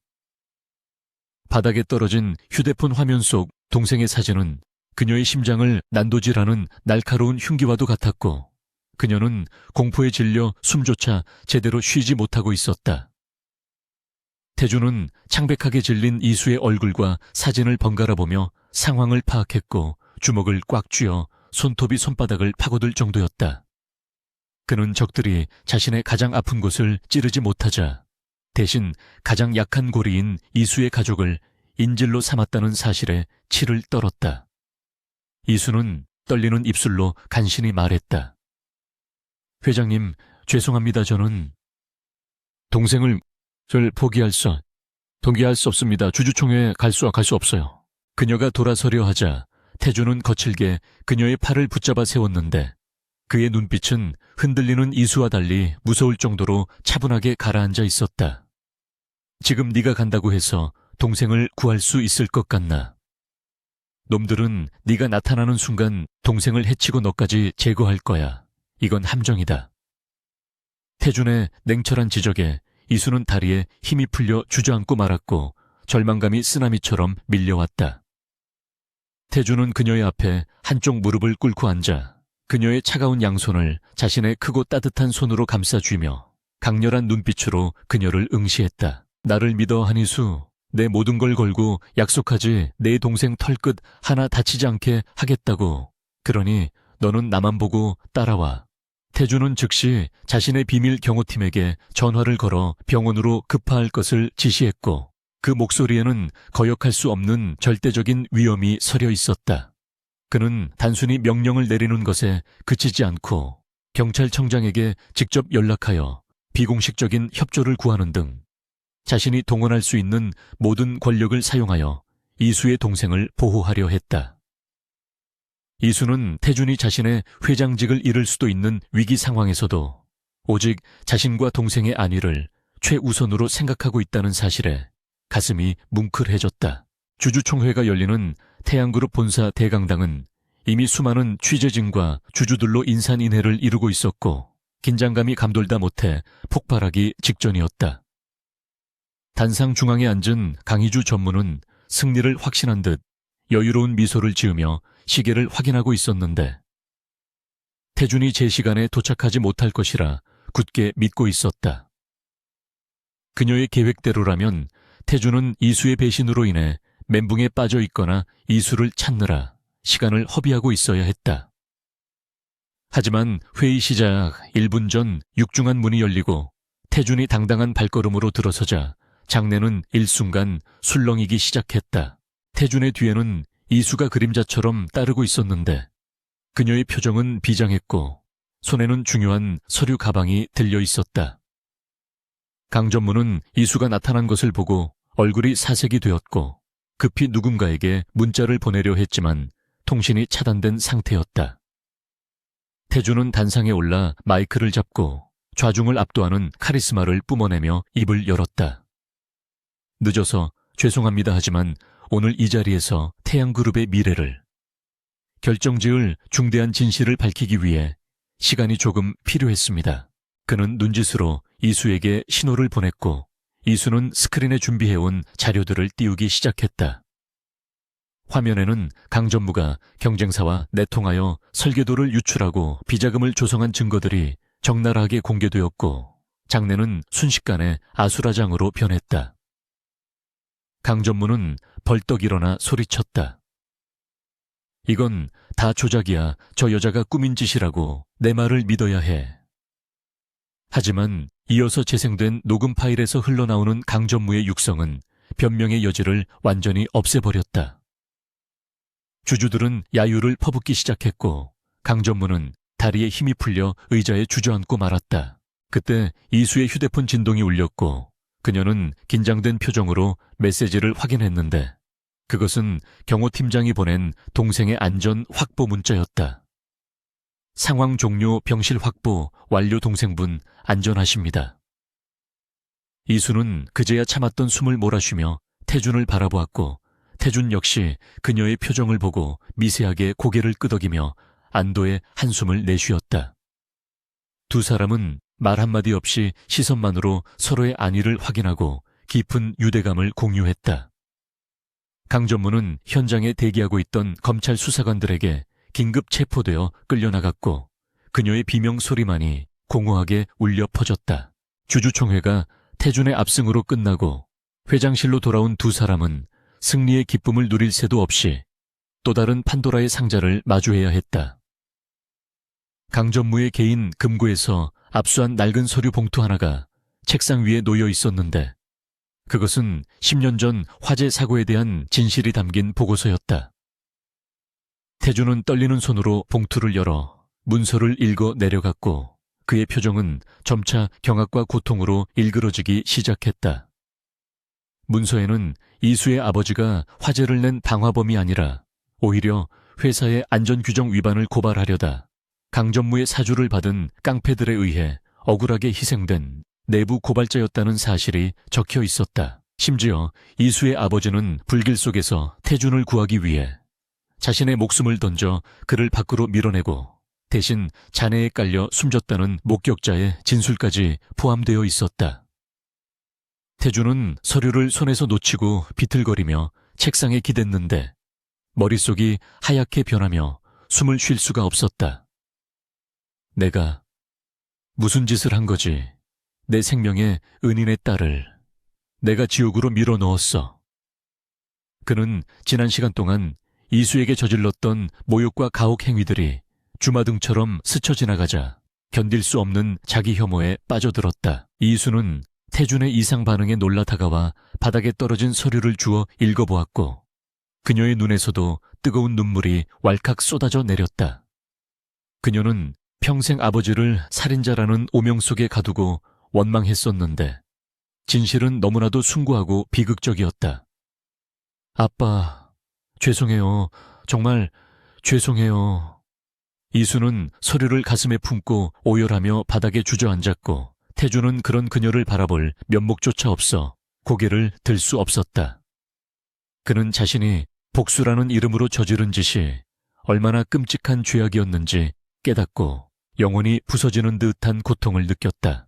태주는 천천히 이수에게 다가가 그녀의 발 앞에 무릎을 꿇었는데 태어나서 단 한 번도 남에게 고개를 숙인 적 없던 오만한 남자의 처절한 굴복이었다.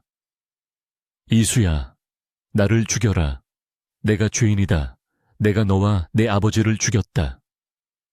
그의 목소리는 물기에 젖어 떨리고 있었고 눈물 한 방울이 바닥으로 뚝 떨어졌다. 이수는 흐릿한 눈으로 태준을 바라보았는데 그의 어깨는 죄책감으로 인해 작게 들썩이고 있었고 그 모습은 더 이상 위압적인 회장이 아닌 죄를 참회하는 죄수의 모습이었다. 이수는 울음을 삼키며 떨리는 손을 들어 태준의 뺨을 어루만졌는데 그녀의 손길은 원망이 아닌 슬픔과 이해를 담고 있었다. 당신 탓이 아니에요. 우리 둘 다 저들에게 이용당했을 뿐이에요. 그녀의 말은 태준의 가슴에 비수처럼 꽂히는 동시에 구원의 동아줄처럼 내려왔다. 태준은 이수의 손을 잡고 자신의 얼굴을 묻으며 짐승 같은 울음소리를 토해냈고 이수는 그를 안아주며 함께 울었다. 두 사람의 눈물은 10년 묵은 오해와 증오를 씻어내고 있었지만 그 상처가 아물기에는 너무나 깊고 쓰라렸다. 한참을 울던 태준이 고개를 들었을 때 그의 눈빛은 이전과는 완전히 달라져 있었다. 슬픔과 후회는 사라지고 오직 차가운 분노와 살기만이 형형하게 빛나고 있었는데 그것은 자신들을 장난감처럼 가지고 논 진짜 흑막을 향한 것이었다. 강희주 하나가 아니야. 내 부모님과 너의 아버지를 죽이고 우리를 이렇게 만든 놈들이 더 있어. 그들을 모조리 찾아내서 뼈와 살을 분리해 주겠어. 태준의 선언은 단순한 복수가 아니라 이수를 지키기 위한 처절한 맹세였다. 이수는 눈물을 닦고 단호한 표정으로 고개를 끄덕였다. 저도 돕겠습니다. 이제는 비서가 아니라 파트너로서 끝까지 함께 할게요. 두 사람은 서로의 손을 맞잡고 일어섰고 창밖에는 비가 그치고 구름 사이로 한 줄기 햇살이 비치고 있었다. 하지만 그것은 평화의 시작이 아니라 더 거대한 폭풍 속으로 들어가는 입구일 뿐이었다. 태준은 비서실장을 불러 비밀 금고를 열라고 지시했고 그 안에서 그동안 모아두었던 정재계의 비리 장부를 꺼내 들었다. 이제부터는 전쟁이다. 내가 가진 모든 돈과 권력을 써서라도 그들을 무너뜨리겠어. 태준은 이수에게 장부를 건네며 말했다. 분석해 저놈들의 자금줄부터 끊어 놓아야 해. 이수는 장부를 받아들고 빠르게 내용을 훑어보았는데 거기에는 상상을 초월하는 거물들의 이름이 적혀 있었다. 그녀는 두려움 대신 전의를 불태우며 컴퓨터 앞에 앉았고 태주는 그녀의 뒤에서 든든한 버팀목처럼 서 있었다. 그날 밤 태주는 집으로 돌아가지 않고 회장실 소파에서 잠든 이수를 지켜보며 밤을 지새웠다. 그는 잠든 그녀의 얼굴을 조심스럽게 쓰다듬으며 속으로 다짐했다. 다시는 너를 울리지 않겠다. 내 목숨을 바쳐서라도 너의 행복을 되찾아 주겠어. 그는 자신의 재킷을 벗어 그녀에게 덮어주고는 창가로 다가가 어두운 서울의 야경을 내려다보았다. 도시의 불빛들이 마치 그를 비웃는 듯 반짝이고 있었지만 태준은 더 이상 혼자가 아니었기에 두렵지 않았다. 다음 날 아침 태준과 이수는 본격적인 방역에 나섰는데 첫 번째 타깃은 강 전무의 배후 세력이자 정계의 실세인 김 의원이었다. 이수는 김 의원의 차명 계좌를 추적하여 그가 불법 정치 자금을 세탁한 정황을 포착했고 태준은 이를 언론에 터뜨리기 위해 방송국 국장을 만났다. 태준의 공격은 치밀하고 무자비했으며 적들이 숨 돌릴 틈조차 주지 않고 몰아쳤다. 방송이 나가자마자 김 의원은 검찰에 소환되었고 태양그룹 주가는 요동쳤지만 태준은 눈 하나 깜짝하지 않았다. 하지만 궁지에 몰린 적들은 최후의 발악을 준비하고 있었는데 그들은 태준이 아닌 이수를 노리고 있었다. 이수가 퇴근길에 미행을 당하고 있다는 사실을 눈치챈 태준은 그녀를 자신의 펜트하우스로 데려가 아예 함께 살기로 결정했다. 불편하겠지만 당분간 여기서 지내. 내 눈이 닿지 않는 곳에 너를 둘 수 없어. 태준의 말은 명령조였지만 그 속에는 이수를 향한 절절한 사랑과 걱정이 담겨 있었다. 이수는 펜트하우스의 객실에 짐을 풀며 묘한 설렘을 느꼈는데 이 위험한 동거가 두 사람의 관계를 어떻게 변화시킬지 알 수 없었기 때문이다. 밤이 깊어지고 두 사람은 거실에서 와인을 마시며 잠시 휴식을 취했는데 태준이 불쑥 물었다. 모든 게 끝나면 뭘 하고 싶지? 이수는 잠시 고민하다가 미소를 지으며 대답했다. 아버지의 명예를 회복시켜드리고 동생과 함께 여행을 가고 싶어요. 회장님은요, 태준은 이수를 지그시 바라보며 말했다. 나는 네가 행복해하는 모습을 옆에서 지켜보고 싶어. 그게 내 유일한 소원이야. 그의 고백은 달콤했지만 동시에 슬픈 예감을 동반하고 있었다. 그 순간 펜트하우스의 보안 경보음이 요란하게 울리기 시작했고 모니터에는 정체불명의 괴한들이 침입하는 모습이 잡혔다. 태준은 즉시 이수를 보호하며 비밀 공간으로 이동하려 했지만 이미 현관문이 폭파되듯 열리며 무장한 괴한들이 들이닥쳤다. 태준은 이수의 앞을 가로막으며 외쳤다. 내 뒤에 있어 절대 나오지 마. 총성이 울리고 태준의 어깨에서 붉은 피가 튀어올랐지만 그는 쓰러지지 않고 괴한들을 향해 달려들었다. 이수는 비명을 지르며 주저앉았지만 이내 주변을 둘러보며 무기가 될 만한 것을 찾기 시작했다. 그녀는 더 이상 보호만 받는 연약한 여자가 아니었기 때문이다. 총성이 멎은 펜트하우스 거실은 매캐한 화약 냄새와 비릿한 피 냄새로 뒤섞여 지옥과도 같은 참상을 드러내고 있었다. 어깨에 총상을 입은 강태준은 바닥에 피를 흘리면서도 이수의 앞을 가로막은 채 짐승처럼 그르렁거리며 괴한들을 노려보았다. 그의 흰 셔츠는 붉게 물들어 있었고 고통으로 인해 안색이 창백해졌지만 눈빛만큼은 여전히 형형하게 빛나며 살기를 뿜어내고 있었다. 괴한들 역시 태준의 기세에 눌려 섣불리 다가오지 못하고 포위망을 좁히며 기회를 엿보고 있었다. 이수는 태준의 등 뒤에서 떨리는 손으로 깨진 와인병 조각을 움켜쥐고 상황을 주시하며 언제든 뛰어들 준비를 하고 있었다. 태준이 거칠게 숨을 몰아쉬며 비틀거리는 순간 괴한 중 한 명이 틈을 타 쇠파이프를 휘두르며 달려들었다. 태준은 반사적으로 몸을 틀어 공격을 피하고 남자의 명치를 가격했지만 부상당한 어깨의 통증 때문에 중심을 잃고 바닥으로 쓰러지고 말았다. 놈들은 기회를 놓치지 않고 떼거지로 달려들어 태준을 짓밟기 시작했고 이수는 비명을 지르며 와인병 조각을 들고 그들에게 달려들었다. 그녀는 망설임 없이 가장 가까이 있는 남자의 팔을 그었고 놈이 고통에 몸부림치는 사이 태준을 감싸 안으며 소리쳤다. 그만둬. 당신들이 원하는 건 나잖아. 그 사람 건드리지 마. 괴한들의 리더로 보이는 남자가 손을 들어 부하들의 행동을 제지하자 무자비한 폭행이 멈췄고 거실에는 태준의 거친 숨소리만이 남았다. 리더는 피 묻은 군화 발로 태준의 손을 지식이며 이수에게 다가와 비릿한 미소를 지었다. 역시 말이 통하는 아가씨군. 그래, 우리 의뢰인이 원하는 건 강 회장의 목숨이 아니라 바로 너야. 그는 이수의 머리채를 잡고 거칠게 일으켜 세웠고 태준은 바닥을 기어가며 놈의 발목을 잡으려 했지만 역부족이었다. 안 돼. 이수야, 가지마. 태준의 절규는 힘없이 흩어졌다. 이수는 눈물이 고인 눈으로 태준을 내려다보며 애써 미소를 지어 보였는데 그것은 그를 안심시키기 위한 마지막 배려였다. 걱정하지 마세요. 금방 다녀올게요. 회장님은 살아야 해요. 살아서. 반드시 저들을 심판해 주세요. 그녀는 스스로 두 손을 내밀어 결박당했고 괴한들은 그녀를 짐짝처럼 끌고 밖으로 나갔다. 태준은 멀어져가는 이수의 뒷모습을 보며 의식이 흐려지는 것을 느꼈고 자신의 무력함에 치를 떨며 어둠 속으로 가라앉았다. 그의 마지막 기억은 이수가 남긴 슬픈 미소와 차가운 빗소리뿐이었다. 태준이 다시 눈을 떴을 때는 병원의 하얀 천장이 보였고 곁에는 비서실장과 경호팀장이 침통한 표정으로 서 있었다. 그는 깨어나자마자 링거 바늘을 거칠게 뽑아버리고 침대에서 일어나려 했지만 극심한 통증과 현기증으로 인해 다시 주저앉고 말았다.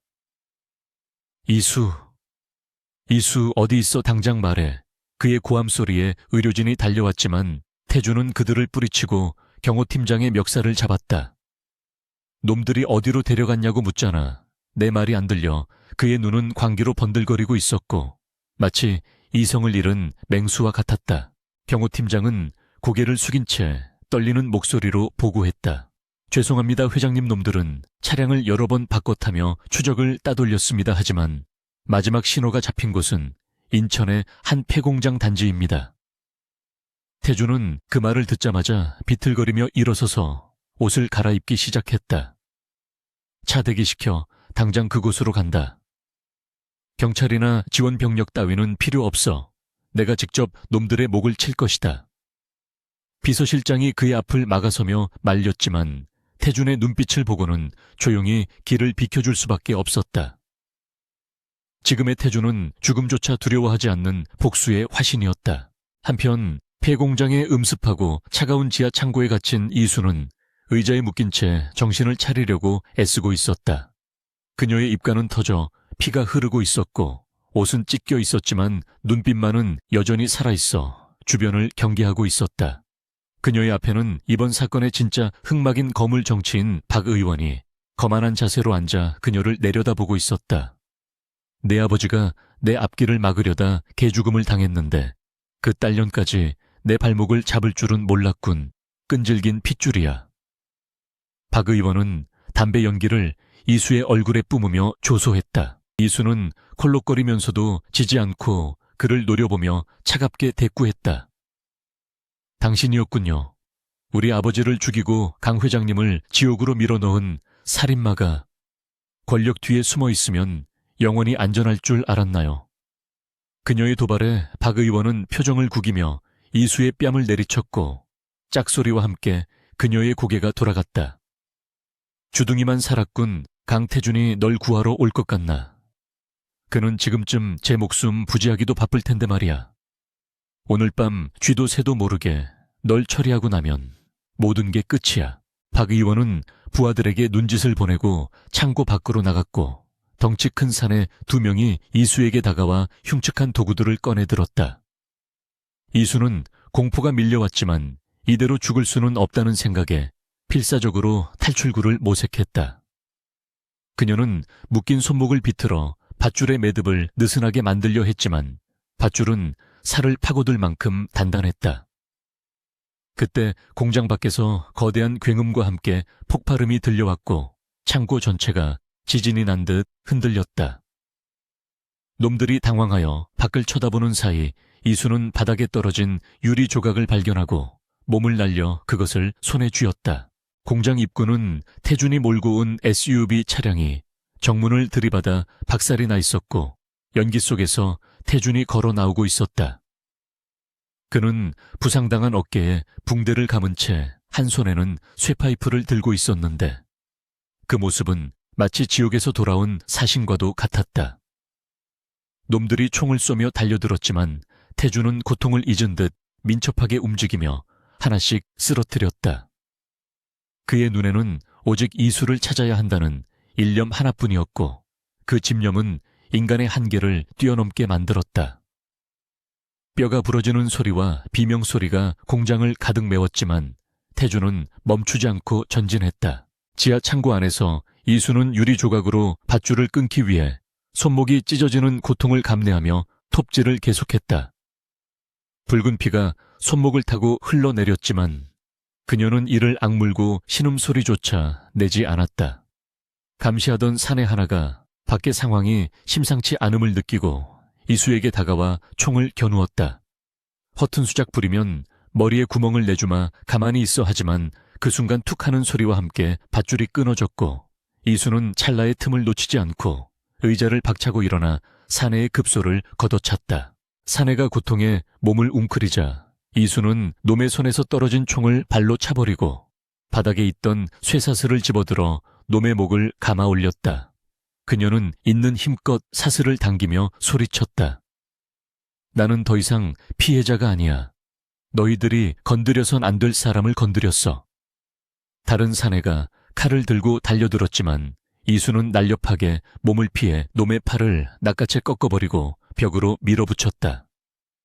그녀가 태준에게 배운 호신술과 실전 경험이 빛을 발하는 순간이었고 그녀는 스스로의 힘으로 위기에서 벗어나고 있었다. 그 시각 태준은 피범벅이 된 채 지하 창고로 이어지는 철문을 발로 차 부수고 들어왔다. 그는 이수가 인질로 잡혀 있을 것이라 예상했지만 눈앞에 펼쳐진 광경은 그의 예상을 완전히 뒤엎었다.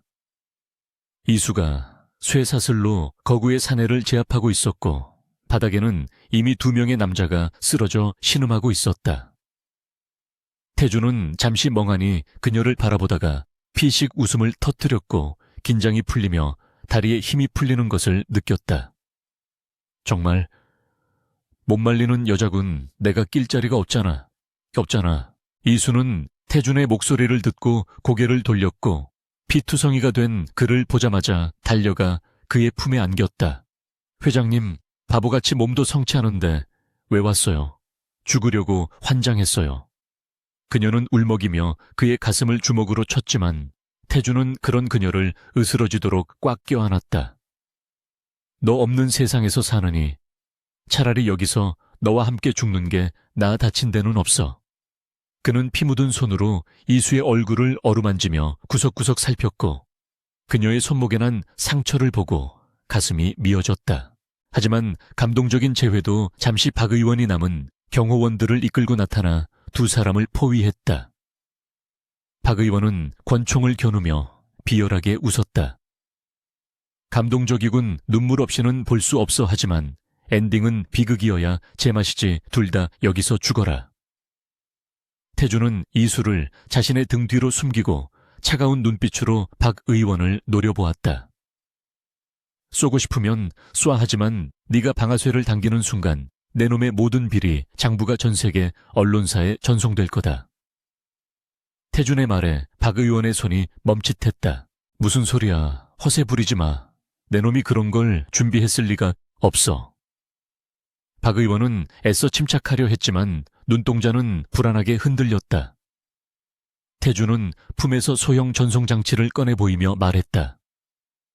이 버튼을 누르면 네가 10년 전 저지른 살인교사부터 최근의 불법 자금 세탁까지 모든 증거가 10초 안에 전송된다. 나를 죽이면 넌 평생 감옥에서 썩게 될 거야. 선택해. 그것은 태준이 준비한 최후의 도박이었고 사실 전송장치는 가짜였지만 그의 연기는 완벽했다. 박 의원이 당황하며 주춤거리는 사이 공장 밖에서 사이렌 소리가 요란하게 울려 퍼졌다. 이수가 미리 스마트워치의 긴급 구조 신호를 통해 경찰의 위치를 알렸던 것이다. 경찰들이 확성기로 투항을 권고하자 박 의원의 부하들은 동요하기 시작했고 박 의원은 이판사판이라는 표정으로 태준을 향해 방가쇠를 당기려 했다. 죽어, 다 같이 죽자. 그 찰나의 순간 이수가 바닥에 있던 돌을 집어 박 의원의 손을 향해 정확히 던졌고 탕하는 총소리와 함께 총알은 빛나겨 천장을 뚫었다. 태준은 그 기회를 놓치지 않고 맹수처럼 달려들어 박 의원을 덮쳤고 두 사람은 흙바닥을 뒹굴며 엉겨붙었다. 박 의원은 발악하며 저항했지만 분노에 찬 태준의 주먹을 당해낼 수는 없었다. 태준은 박 의원의 얼굴에 주먹을 꽂으며 10년 동안 묵혀왔던 울분을 토해냈다. 이건 우리 부모님의 몫이다. 그리고 이건 내 여자를 건드린 대가다. 마지막 일격에 박 의원은 정신을 잃고 축 늘어졌고 태준은 거친 숨을 몰아쉬며 쓰러진 그를 내려다보았다. 경찰 특공대가 창고 안으로 진입하여 상황을 정리했고 박 의원과 그의 부하들은 모두 체포되었다. 태준은 비틀거리며 이수에게 다가갔고 두 사람은 피와 먼지로 엉망이 된 서로의 모습을 보며 안도의 미소를 지었다. 끝났어. 이제 정말 다 끝났어. 태준은 이수의 이마에 자신의 이마를 맞대고 속삭였고 이수는 그의 손을 꼭 잡으며 고개를 끄덕였다. 네, 끝났어요. 이제 집에 가요. 우리. 구급차에 실려 병원으로 이송되는 동안 태준은 이수의 손을 한시도 놓지 않았고 이수는 그의 어깨에 머리를 기대고 깊은 잠에 빠져들었다. 창밖으로 보이는 새벽 하늘은 붉게 물들고 있었고 그것은 긴 어둠이 걷히고 새로운 태양이 떠오르고 있음을 알리는 신호였다.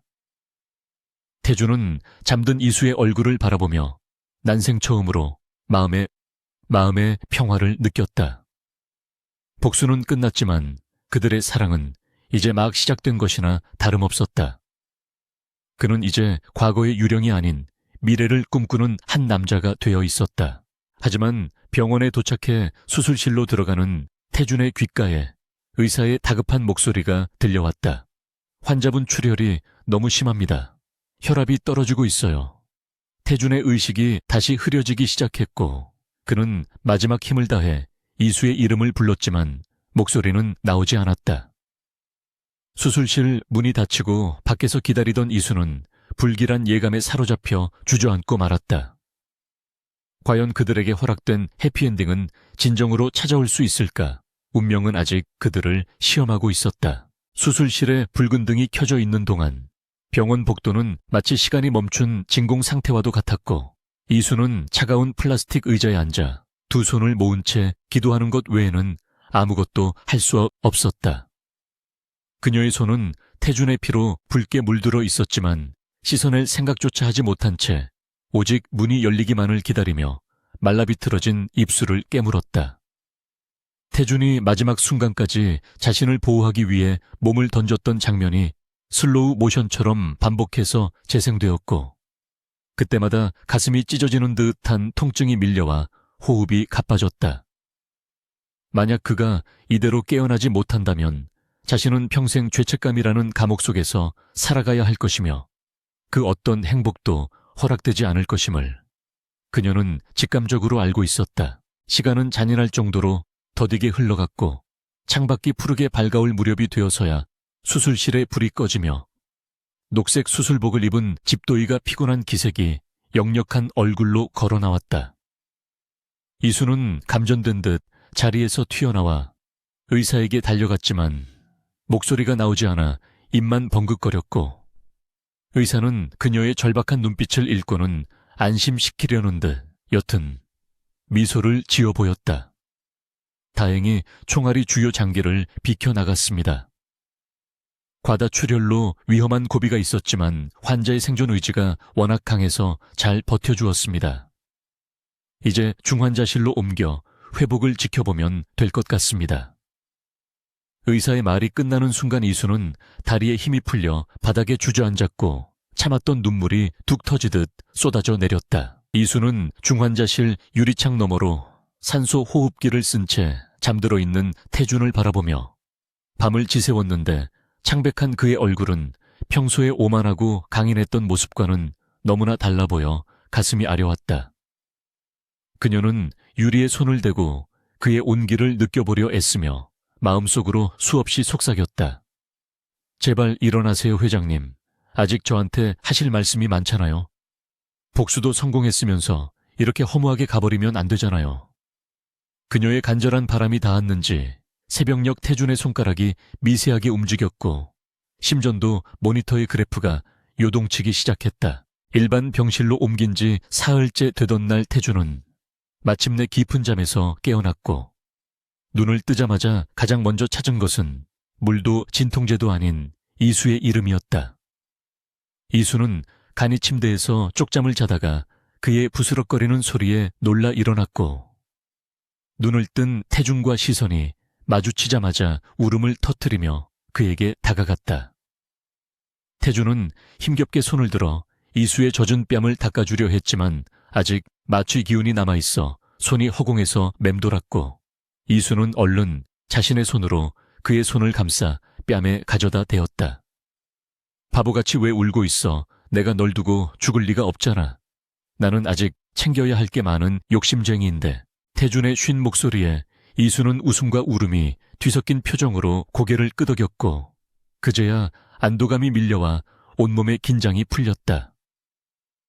태준은 살아남았다는 사실보다 자신의 눈앞에 이수가 무사히 있다는 것에 더 큰 안도를 느끼며 다시 한번 그녀를 비서로 채용한 것이 자신의 인생에서 가장 잘한 선택이었음을 확신했다.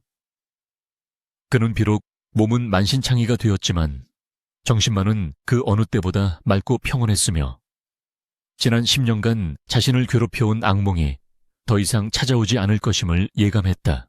태준의 회복 속도는 의사들조차 놀랄 만큼 빨랐는데 그것은 이수가 그의 곁을 한시도 떠나지 않고 지극정성으로 간호한 덕분이기도 했다.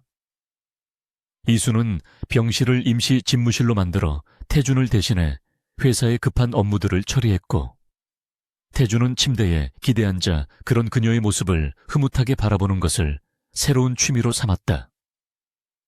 과거에는 상사와 비서라는 수직적인 관계였던 두 사람은 이제 눈빛만으로도 서로의 의중을 파악하는 완벽한 파트너가 되어 있었고 병실 안에는 업무적인 대화와 사적인 농담이 자연스럽게 섞여 흘렀다. 박 의원과 강희주 전무에 대한 재판은 속전속결로 진행되었고 태준이 공개한 증거들이 워낙 명백하여 그들은 중형을 피할 수 없었다. 이수는 태준과 함께 뉴스 속보를 지켜보며 정의가 실현되는 과정을 목격했고 아버지의 억울한 누명이 완전히 벗겨졌다는 소식을 들었을 때는 태준의 품에 안겨 오열해했다. 태준은 그녀의 등을 토닥이며 낮은 목소리로 사과와 위로를 건넸다. 너무 늦게 밝혀져서 미안하다. 그리고 끝까지 포기하지 않아줘서 고맙다. 네가 아니었다면 나는 평생 괴물로 살다가 죽었을 거야. 어느 늦은 오후 태준은 휠체어를 타고 병원 정원으로 산책을 나갔고 이수는 뒤에서 천천히 휠체어를 밀며 가을 바람을 맞았다. 붉게 물든 단풍나무 아래 멈춰선 태준은 이수에게 벤치에 앉으라고 손짓했고 그녀가 앉자마자 그녀의 손을 잡아 자신의 무릎 위에 올려놓았다. 한이수, 내가 너를 처음 비서로 채용했을 때 했던 생각 기억나나? 그때 나는 너를 지옥으로 떨어뜨려서 처절하게 망가지는 꼴을 보고 싶었어. 복수심에 눈이 멀어서 널 인간으로 보지 않았지. 태준은 자신의 과오를 솔직하게 고백하며 이수의 눈을 똑바로 응시했다. 하지만 너는 무너지지 않았어. 오히려 무너진 건 나였지.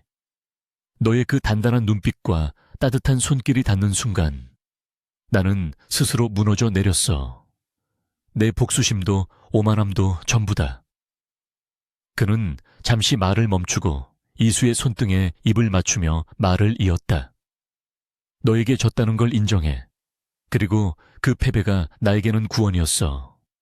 이제 나는 너 없이는 아무것도 할 수 없는 바보가 되어버렸으니까 책임져. 그것은 태준 나름의 투박하지만 진심 어린 프로포즈였고 이수는 그의 말에 가슴이 벅차올라 아무 말도 할 수 없었다. 이수는 눈시울을 붉히며 미소를 지었고 태준의 손을 더욱 꽉 잡으며 대답했다. 회장님이 무너지신 게 아니라 우리가 함께 새로운 기초를 쌓은 거예요. 이제는 흔들리지 않는 단단한 집을 지을 수 있을 것 같아요. 저도 평생 회장님 곁에서 그 집을 지키고 싶어요. 두 사람은 붉게 물든 노을을 배경으로 서로를 바라보며 깊은 사랑을 확인했고 그 순간 세상의 모든 소음이 사라지고 오직 두 사람의 심장 소리만이 공명하는 듯 했다. 퇴원 후 태준은 경영 일선에 복귀했지만 예전의 독단적인 폭군이 아니라 소통과 화합을 중시하는 리더로 변모해 있었다. 그는 이수를 부사장이자 자신의 공식 파트너로 승진시켰고 이사회에서도 그녀의 능력을 인정받도록 전폭적인 지지를 아끼지 않았다. 사람들은 태준의 변화에 놀라워했지만 가장 큰 변화는 그의 표정이었다. 언제나 차갑고 날카로웠던 그의 얼굴에는 이제 여유와 미소가 머물러 있었고 그것은 사랑받고 사랑하는 사람만이 가질 수 있는 평온함이었다.